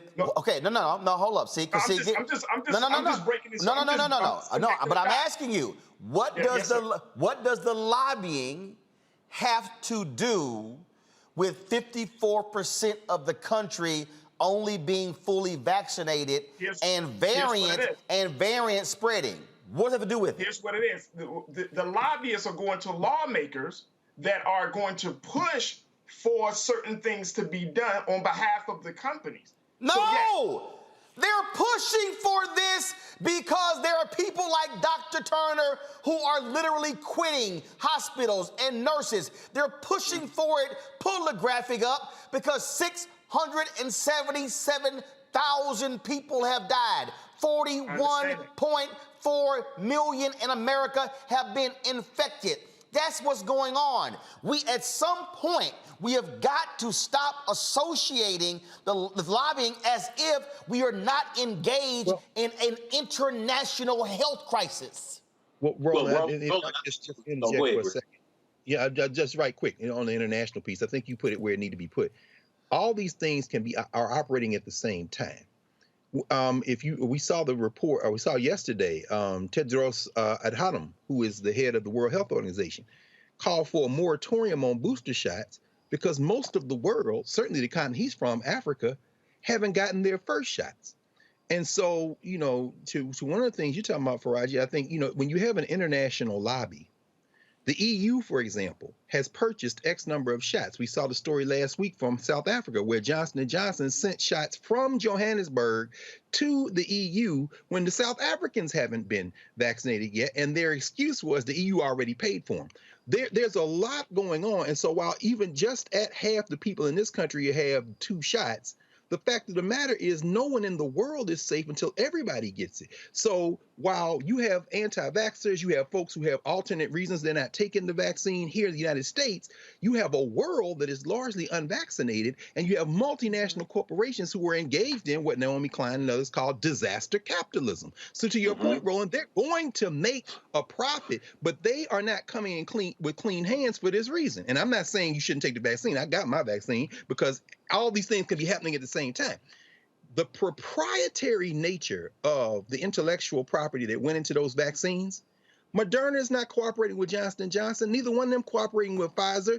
And when humanity is now facing this wave that could kill off the damn species, these companies not only are not collaborating with each other, their lobbyists are pushing so that the Biden administration, for example, did not turn the technology behind the vaccine loose, and they had the leverage to do this on a global level so that scientists all over the world could develop the vaccine. That's why But remember, that was actually a decision made by the Trump administration. I agree, but Biden administration has reinforced it. Right, and so it was already set in stone, and what they did was continue it, as opposed to what they should have said, that this is a public good, and what they should have done is what President Franklin Delano Roosevelt did when he made Carnegie and DuPont and Kaiser and Ford and Boeing all work together to say, we got to win World War II. Damn your little monopolies. Y'all work together. That's exactly right. In fact, I just end with this, Roland. You just made the point, brother. Humanity is facing this crisis. COVID has no respect of race, ethnicity, class, and you're exactly right. At the pressure points, one of the reasons humanity is threatened at this point is precisely because of what you said. People have to step up now. People have to step up. And so, yeah, I mean, but the reason I'm saying this, and this is why, again, Black Star Network, Roland Martin Unfiltered, everybody understand, this is not going to be a conversation anywhere else. This is the most sophisticated level of conversation to get to the point where we realize if you're going to make a decision about whether or not to take this vaccine, it's got to be an informed decision because COVID grows with ignorance like any other disease. You're not going to get a sophisticated conversation like this. Nobody's getting so here's what I'm about to do. I'm about to do a final round for each one of you. Pastor Carr, you're going to be first. Reese next. Then Turner. Then Faraji. Then Dr. Carr close us out. So Reverend Carr, go. All right. Thank you. First and foremost, to accentuate what my brother said, nowhere else are you going to find this. I think our mantra for this conversation and conversations before and after this, rather, should be around what we talked about last night on this very show. Bring your eyeballs home. Every person who is interested in an informed opinion can get it right here. We're talking about science right now. It's important to note that no official church body in itself has issued a dictate to say, don't get a vaccine, don't get a mask. They have all told you to go to the CDC. Certain leaders have politicized this issue. I'm a person who has seen this up close. I've been a vegetarian for 31 years. I don't get the flu vaccine. And yet, my wife, my son, and I got the J&J shot because my son has a pre-existing condition of asthma. So very glad because he recently tested positive and had to get through COVID. I think it's important for us to note that the CDC and non-internet specialists and scientists like Dr. Turner are reminding us that the vaccine does not protect you from getting COVID. No one's ever said that. What it prevents you from is being sick to a place where you be on a ventilator or dying. And being one of the people who I've had the task of putting under the ground over the last year, in the last year, I've done more funerals and participated in more funerals than I have in the last 10 years. I don't know anyone who I've put in the ground and spoken last rites over who has passed away from the vaccine. I do know plenty who have passed from the disease and the complications that have come. Dr. Turner can tell you about asymptomatic carriage and asymptomatic transmission. If you're not protecting yourself, we will find ourselves in a space where we are depending on the majority in this country to do the vaccine, to take the vaccine, and to provide herd immunity for us. There is no religious reason to claim that you're not going to be a part of being safe for our community, not in any religion that I teach about, not in any spiritual path. If you have this personal space, make sure that you're consistent. As a vegetarian, I helped triple the stock price of Beyond and Impossible meat when it came out in Burger King. I got an Impossible Whopper because I come from the old days when you actually had to boil the soy and get the curd off for the tofu and get the skim off the top for the milk. I was excited that I could have a burger from Burger King and not have to just eat potato chips and fries. Guess what? I can't tell you what's necessarily in that. And neither can all the new excited vegans who go and run and eat the products that are there. But they eat it because that is what people do when they are seeing a need that they have. We are in a space right now where we have to begin to ask the question, and this is how I'll end it. If we're talking about lobbyists, if we're talking about big pharma, if we're talking about who stands to benefit, if we're talking about politics, who wins in a capitalistic society? Is it a win when you kill the disease, or is it a win when you keep the disease going? Let's be smart. Keep our eyeballs here at home. Reese. Okay, very quickly. Number one, the country that has the most vaccines administered is China. Not a capitalist country, it's a communist country, and Moderna is not one of those. And so there are a variety of vaccines, I think over a dozen vaccines worldwide. Not all of them are approved, obviously, in the United States, but there are more vaccines than the 3 that are approved for use in the United States. Number two, the most race and socioeconomic neutral prescription for COVID-19 in the United States, obviously, as we just discussed, not in the world, is the COVID-19 vaccine. It's free for everybody. Unlike EpiPens, which Joe Manchin's daughter raised the price on, unlike insulin, where people can't even afford their diabetic medicine, the vaccine is free and readily available throughout the entire country. That's number two. And then number three, I know there are sensitivities about anti-vax, whether you're anti-vax or whether you're vaccine hesitant or whether you just refuse to get the vaccine personally. The impact is exactly the same regardless of what label you want to put on it. The impact is ICUs are overflowing, full, almost at capacity. The impact is that pediatric hospitalizations are way up, infections are way up. The impact is, for instance, in Miami, 13 of the people who died from the school system are all Black, all unvaccinated. That's the impact. It does not matter what label you put on not getting the vaccine. The impact is what we're concerned about. I don't care what you want to call yourself. You can call yourself pro-vaccine, but I'm just not taking it. But the impact is what we're seeing, an overflow of our medical system where people who have cancer cannot get a bed. People who have heart attacks are waiting in the ER for 8 hours. I was on the Clay Kane show earlier today. A woman whose child has COVID had to get an actual surgery rescheduled because the pediatric beds in Florida are full. So we have to stop talking about the labels and the sensitivities and the feelings behind it and start talking about the impact. If you don't like the label, that's fine, but we need to talk about the impact that people not getting vaccinated, not getting us to herd immunity is having on our country. And we're not even there yet because this is the summer. This is supposed to be the downtime. When we get into that fall and the same anti-people, whatever you want to call it, who don't want to get the flu shot, don't want to get the vaccination, we're in for a world of hurt if we don't get this under control yesterday. Dr. Turner. All right, so to your point, we have three vaccines right now that offer protection against COVID, and it's possible that this variant called Mu, the current vaccines that we have, may not be effective. So yeah, it's not even cold yet when people are going to be more indoor and they're going to be more gathering. So we need people to realize that this thing can really, really get worse real quick. I also want to make mention that it's hard sometimes to correct until we cutting it, okay? Here in Mississippi, we just had 2 nurses who have committed suicide within the last couple of months. We've had a physician to commit suicide within the last year. Okay, we got healthcare workers that are quitting. We just opened up a garage over at the University of Mississippi Medical Hospital because we had issues with capacity. I have an 11-year-old at home who, for her birthday, turning 12, she don't want to have a big party. She don't want to go out of town. She want to get the vaccine.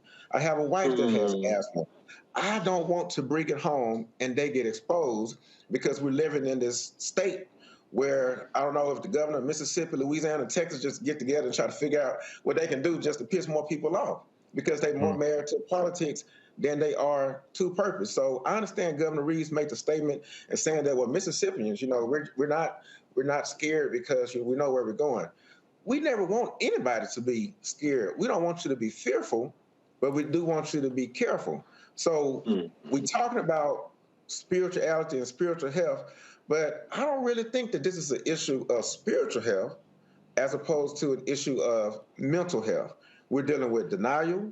We're dealing with people who are using Christianity in the name of really supremacy and really wanting to be in control. So they're talking about choice, talking about anti-abortion and pro-life, but I don't think those go together. If we're talking, we just got done talking about abortion and being pro-life, and now we're talking about wearing a mask and doing different things like that to promote life, but all of a sudden it's about choice. So are we really, really serious about doing everything we can in this country where we talk about, you know, the land of the free and the home of the brave, or are we just moving the goalposts? As far as all this disinformation out there, I know you talked about folks are making money off it. People are making money off Viagra that's produced by Pfizer, and we're still taking it, right? So what's in Viagra? People don't question that. What's in the weed that people smoke? People don't question that. What's in the bedroom with the person that you're having sex with? Because you're definitely not asking them to show you the card for the HIV, the syphilis, the GC chlamydia. That's normal. So we still make excuses. But at the end of the day, 3:30 in the morning just last week, I had to pronounce a 41-year-old dead because he didn't make it. And I'm tired of having to call parents at 3:30 in the morning to let them know that their child didn't make it. Parents should not be burying their children right now. Children are supposed to be burying their parents. And here we are at the most critical time in this pandemic, and we're still making excuses, putting off getting the vaccine, putting off doing everything in our toolbox that God has given us to be able to get past this. In Leviticus 13, there was people who had diseases and we talked about facial coverings. So yeah, there's nothing new under the sun. We had scientists back then. We have scientists now. We had public health guidance back then. We have it now. That's why we don't have Ebola. That's why we don't have polio. That's why we don't see the mass amount of mumps and measles and rubella. And all these folks that are talking about anti-vax and Christianity and all of that, I bet you all of them had the mumps, measles, and rubella vaccine when they was younger. I bet you they had the tetanus vaccine. So let's stop talking about religion, because it's not about spirituality. It's not about religion. It's about making excuses because you have an issue with control and you have yet to look in the mirror and realize that you are more married to politics than you are to purpose. In America, we're supposed to be about selfless. We're supposed to be about altruism. We're supposed to be about all of these things. In reality, it's just about self. And until we realize that true Christianity is what you do for the good of others, We're going to continue be dealing with variant after variant after variant, and the detonation of a generation is going to be on the blood of all of our hands. Lord have mercy. Mute. You're muted. You're muted. Okay, sorry about that. There you go. To everybody's point, Dr. Carr and Pastor Carr and Reese and to my brother there who just spoke. I'm sorry, brother. I didn't get your name. Dr. Turner. Dr. Turner. Dr. Turner. Look, let me just tell you, this whole conversation started off talking about religion. And at this point, based upon the historical evidence, based upon new information coming out, whether it's about this vaccine and how this whole thing is being handled, based upon the stories of women who say that this vaccine has dysregulated their menstrual cycles to other issues that people have gotten, we can't put our faith, full-blown faith, and I'm going to just say this, and I know people are going to be upset with me, but it is what it is. It's hard for me to put my faith in this country's in the United States of America, this government, in a time like this. Now, does that mean that I don't want to see us get cured from COVID? No, that does not mean that. I want us to live. I want us to get through COVID. I really do. But I also don't want us to get so wrapped up in whatever the narrative that is currently out there to the point that we're not even open to having much larger, much broader conversations about how we can make ourselves better. You know, the president said today that everybody needs to get vaccinated, including women, pregnant women, and all of these different groups. But it sounds tone deaf because you're having more and more stories of people, from those who are immunocompromised to those who have pre-existing conditions, to those who, like I said, women who are suffering because of their menstrual cycles being thrown off. I mean, this can't be the only solution. And Brother Roland, you mentioned this earlier. You said that this thing was never designed or put out as being the solution. You're absolutely right. But at some point, the pandemic that was affecting all of us became now the pandemic of the unvaccinated. At some point, the pandemic that was affecting all of us became this pandemic that was just so wrapped up in, based upon the ignorance of other people. And that's not fair. That's not fair, especially since we all have been suffering under this pandemic. So now you got black families going to war with other black family members over a vaccine from an institution of the United States government that has been known to kill and destroy black people in this damn country, and has been known to make us stool pigeons, and has been known to make us to be guinea pigs. And we go so hard in the paint right now, but not understanding the moment that we're in, to show that our people, that there's other ways. I'm not discrediting anybody's intelligence or brilliance. And I know that deep down inside, it's based upon the hope that we can get through this. But this devil is real in America. And we can't act as if the United States government has not tried to kill off black people wholesale. So, I can't have faith in that. I can't have faith in it. So let me go ahead, Doc. Go ahead. Yeah, I apologize, brother. I appreciate your passion, and I appreciate where you're coming from, because I've had plenty of patients to come in and share all of that, man. Let me tell you this, man. We're not asking you to trust the government, but we're asking you to trust healthcare professionals. I'm not sitting here telling you that. I wholeheartedly trust the government, okay? I was a black man before I was a black physician. And let me make sure you understand this.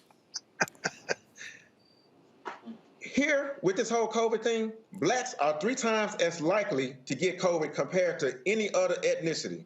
We are twice as likely to die from COVID compared to any ethnicity. That ain't even discussing the fact that we had all of these pre-existing health disparities before COVID even showed up.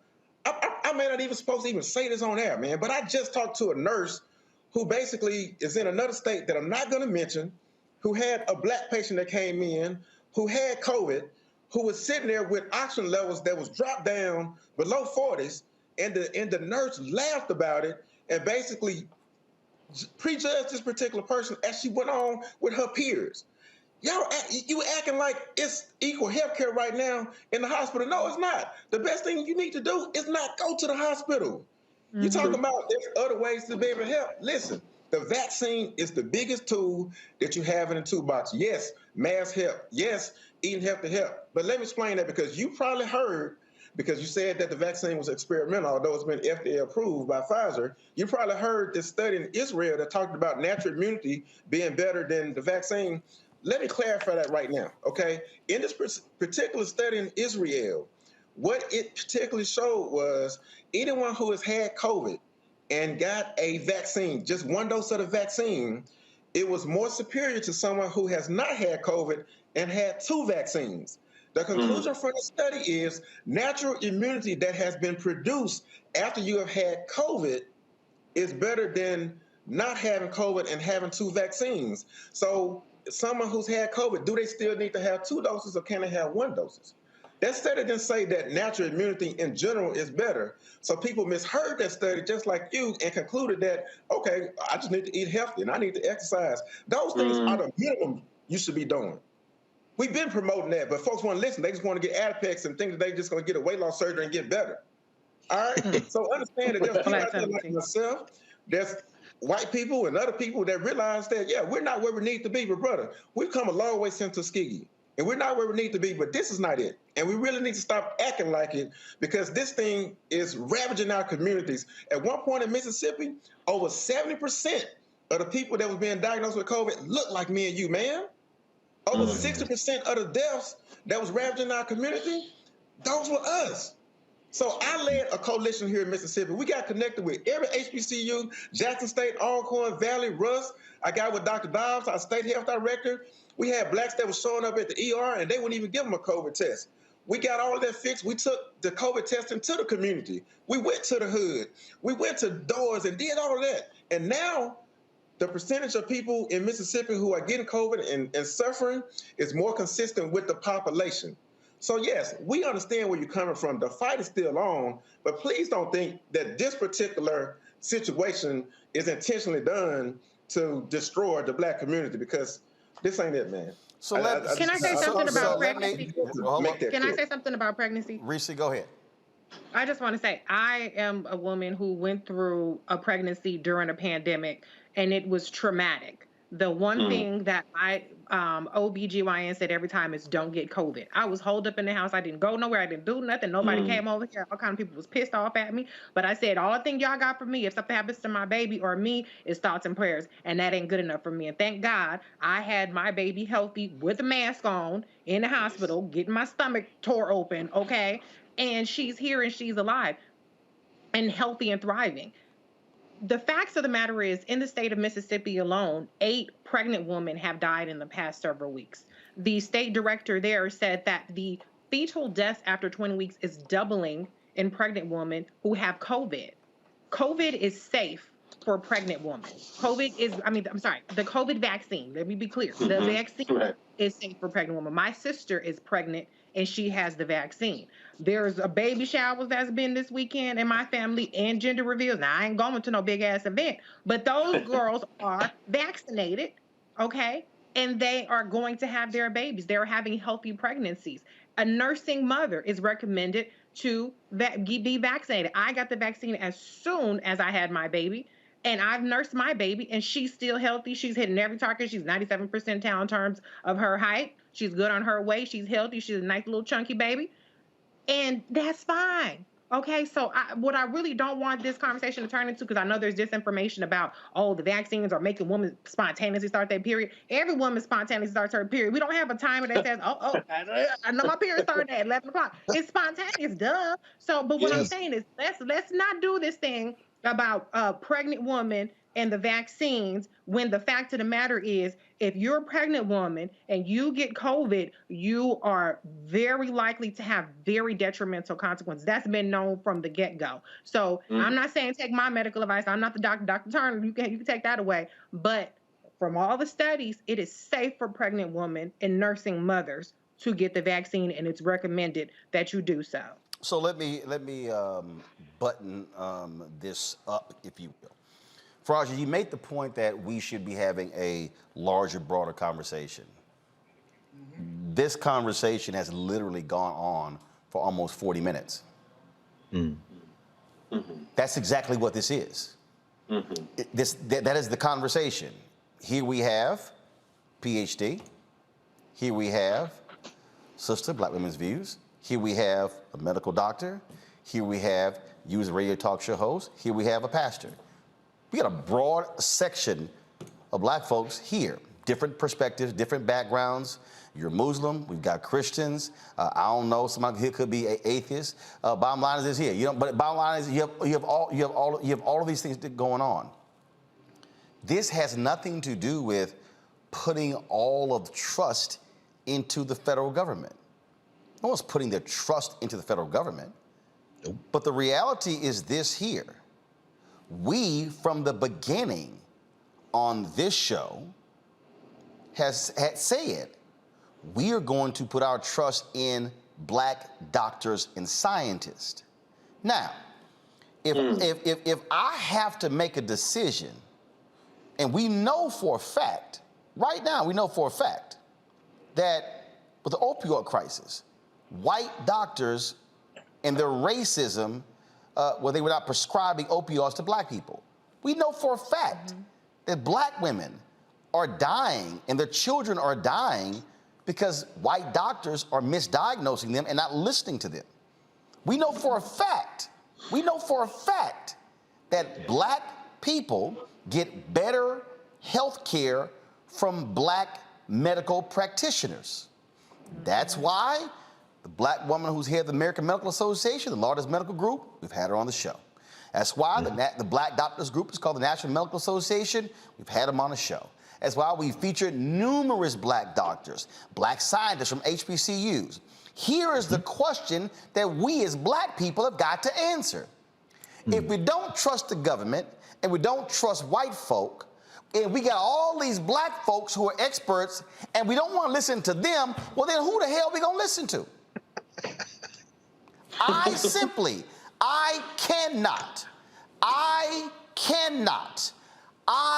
will not listen to people who are not trained in this area.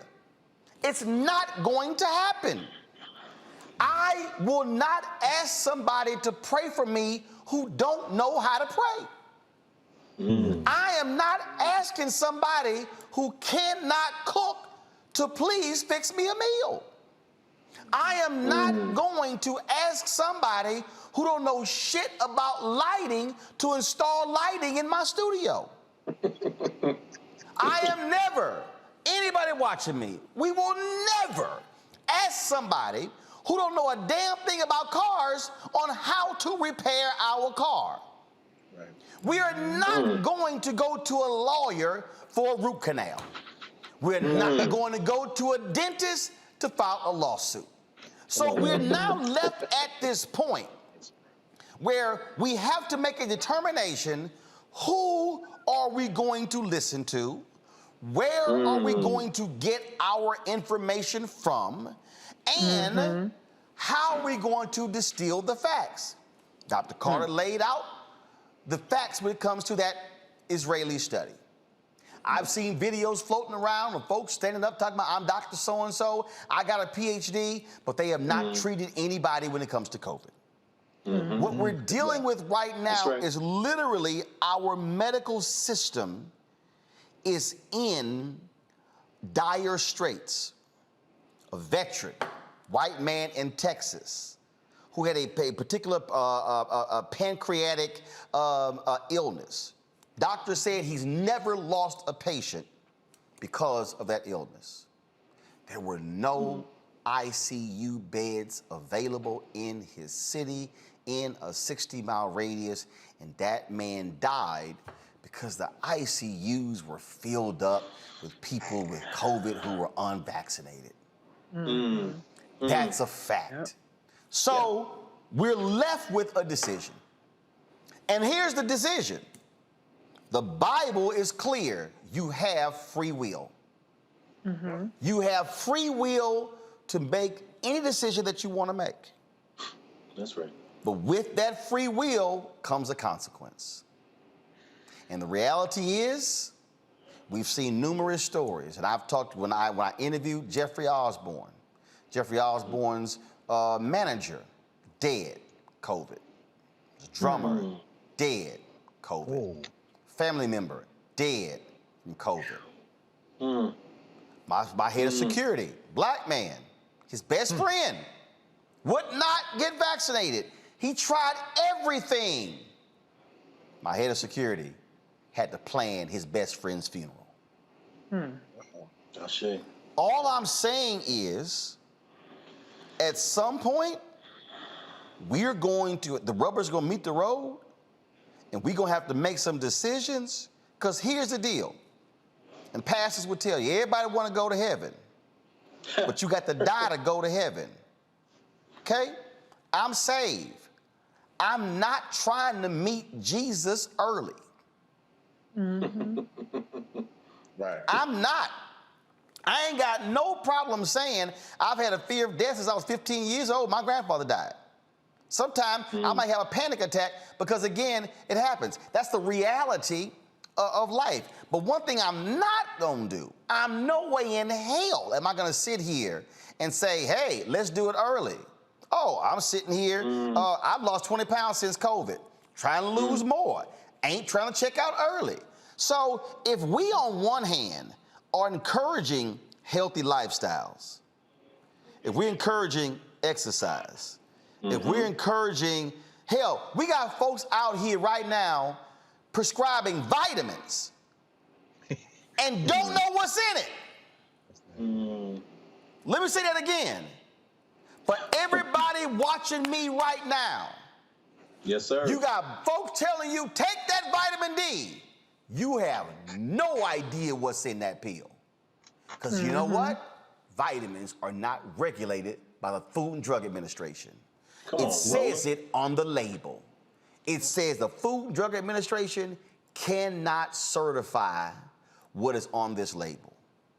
So how is it that we have folk who will invest their time, energy, and money in vitamin regimens, but then say, I don't know what's in that vaccine.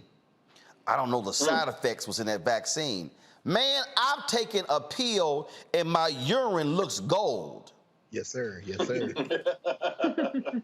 Come on through, Roland. So I just want us to understand that our role here is we are going to provide a significant amount of information, but what we are not going to do is entertain conspiracy theories, nor are we going to give people bad information, because the problem is this. Dr. Ebony Hilton said it. 1 out of every 421 black folk are passing away. The black life expectancy has decreased. We were already lower than white people. It has decreased due to COVID. We are not going to contribute to that actually decreasing further. And so what I want us to do is not to get caught up in, and I'm just being straight up. I'm being straight up. If every person who's sitting here concerned about the stock price and the valuation of Pfizer and Moderna, do understand Pfizer and Moderna, their valuation ain't as high as Exxon's. It's not as high as Apple's. It's not as high as Google's. So all of a sudden, now we're talking about, well, who's making money? You can't show me anything in America where somebody not making money. But what I can show you who's also making a whole bunch of money? Funeral homes. Funeral homes. Yes, sir. Yes, sir. Funeral homes are operating at profit margins at an all-time high. They're running COVID specials now, brother. If we want to talk about who's getting paid with COVID, those who are digging graves are working around the clock. I'm saying, let's stop the madness and let's ensure that our people of making sure that we're taking care of ourselves and getting healthy. And the last point, white folks taking the same vaccine. So guess what? This ain't about let's take out black people. Because you know what? My CFO from Chicago, when she went to get her shot, you know what she told me? She went to a Walmart on the south side of Chicago on, I think it's on 82nd Street. Black as 200 people in line. Yes, sir. 190 of them were white. Yes, She said, sir. I ain't never seen Yes, this sir. many white people at a Walmart on 82nd Street on the south side of Chicago ever. They were in line for that vaccine. So I just want us to understand what's going on here. And again, if you choose not to take the vaccine, that is your prerogative. But when I see these people who saying they won't get vaccinated and they won't wear a mask and they fighting mask mandates and they sitting here and won't social distance and they won't take any other precautions, they sitting here now angry with kids, what Governor Ron DeSantis is doing in Florida, what Governor Greg Abbott is doing in Texas, what the governor of Tennessee is doing, what the governor of South Carolina is doing, what the governor of Mississippi is doing, what the governor what the governor of Arkansas says now he regrets signing the mask mandate. What all these governors are doing, guess what? That's where a lot of black folks live, and those Republican governors are doing all they can to keep it from happening. And so I want us to live. I want Faraji to be 70, 80, and 90, and 100. I want our kids. But I cannot sit here and allow stuff to go on when I'm seeing black kids, 18 and 20, when I'm seeing a 41-year-old black teacher in Texas who was afraid of the vaccine dead because she waited. I can't. And for somebody who's saying, man, you getting paid, show me where the Pfizer and the Moderna check is. Because guess what? It damn sure ain't hit the 5 bank accounts we got. No. I want us to live and thrive. And that's why this matters. Dr. Turner, Reverend Carr, I certainly appreciate both of you being with us. We had some other stories. I'm going to get to Megyn Kelly on tomorrow. I'm going to close this out. Faraji, Dr. Carr, as well as Reese, thank you for being on the panel as well. Folks, we are at right now, y'all can go to, no, don't go to my computer because it's going to show emails. But we are right now at 7,000 in 1 week. A week ago, we announced Black Star Network. We're at 7,048 total downloads. We need to be at 10,000 by tomorrow. We want to be at 50,000 downloads by December 1st. And folks, we want to build this. And I want everybody to understand, right now, let me just look at the number, because I need y'all to understand. So let me fully unpack this, black folks. For everybody who's watching, go back to my my 5-shot. Right now, we have 797,844 subscribers on YouTube. Right now, we have, allow me to pull it up, please. Right now, we have on Facebook, 1,320,022 followers. On Twitter, we have, give me 1 second here, 613,900 followers. On Instagram, we have, on Instagram, on Roland S. Martin, we have, where you at? 619,000 followers. So that's 1.2 million Instagram and Twitter combined, 1.3 million on the Facebook, that's 2.5 million, 800,000 that's on YouTube. Folks, you're talking about right there, that's 3.3 million. Not one of those platforms are black owned. Not one. YouTube, Twitter, Instagram, not black owned. Facebook, not black owned.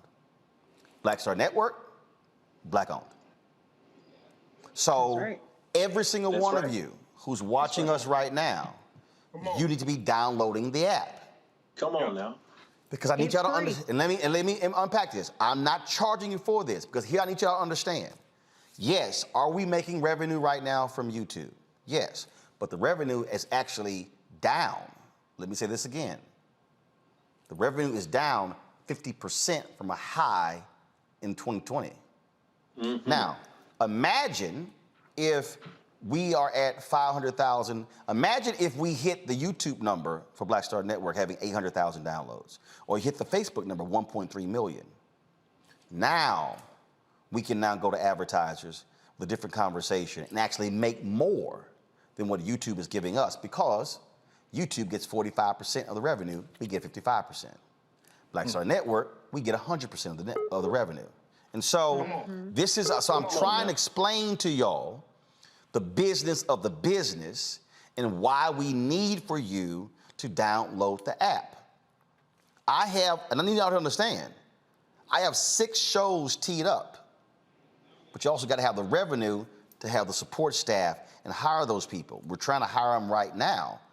And so we're hiring them hoping that revenue comes in, because we have to actually build towards it. And so we want you to download the app right now. Y'all, it's on every platform. Apple, it's on Android, it's on Apple TV, it's on Amazon Fire Stick, it's on Amazon TV, it's on Android TV, it's on Samsung, it's on Roku, it's on Xbox, it's on all those platforms. You can download it right now. We want you to do that. Secondly, we need you to support us with our Bring the Funk fan club. Every dollar you give goes to support our show. I was just in Nashville broadcasting there. I'll be back once a month. We're going to be in Atlanta on Tuesday. Right now, I'm trying to plan the broadcast from the Hampton University Classic taking place on September 18th. We're going to be at the Magic City Classic in Birmingham next month. We're going to be at the Bayou Classic in November. I would love for us to actually be at Black HBCU Homecoming every single week. Your dollars makes that possible. And so you can support us via Cash App, $RM Unfiltered. You can also support us paypal.me/RMartinUnfiltered, Venmo.com/RM Unfiltered. Zelle is Roland@RolandSMartin.com, Roland@RolandMartinUnfiltered.com. And so you can support us in all of those ways. And do understand, folks, when I say your dollars go to support this show, that's what we're talking about. We literally, right now, I am hopeful of unveiling our new studio early next week. Our set designer, a brother who is an Alpha brother, who's also an assistant professor at Howard University, who called, he hit me in the email, said he wanted to volunteer to build our set piece. We're gonna be installing that tomorrow as well as this weekend. And so our additional lighting is being installed. All these things are happening. And every single vendor that we are used are African-American owned companies. They're not hard to find. We just simply chose to look. And so, and here's the deal. Look, reality is giving is down and dollars matter. We ask $50 each, $4.19 a month, 13 cents a day. And I want you to answer this question. With the information that we give you every single day on this show, it's literally costing you 13 cents a day. That's what it's costing you, 13 cents. If you gave $50, and if you said, I'm gonna give 10 now, 10 3 months from now, 10, 10, 10, that's fine. If you ain't got 10 right now, we've got people giving us $1, $5. We appreciate every single one of our donors, because we're building something here that's not just about me, it's not just about our panelists, but think about it. When we build this show and build a network, and we have 6, 8, 10, 12 shows, and we have 20, 30, 40, 50 staffers, and then we're supporting numerous other companies, that's called Black collective economics. So we are actually practicing what we've always preached. Everybody can say that. So folks, we appreciate it. Download Black Star Network. Please join our Bring the Funk fan club. I'll see you tomorrow right here.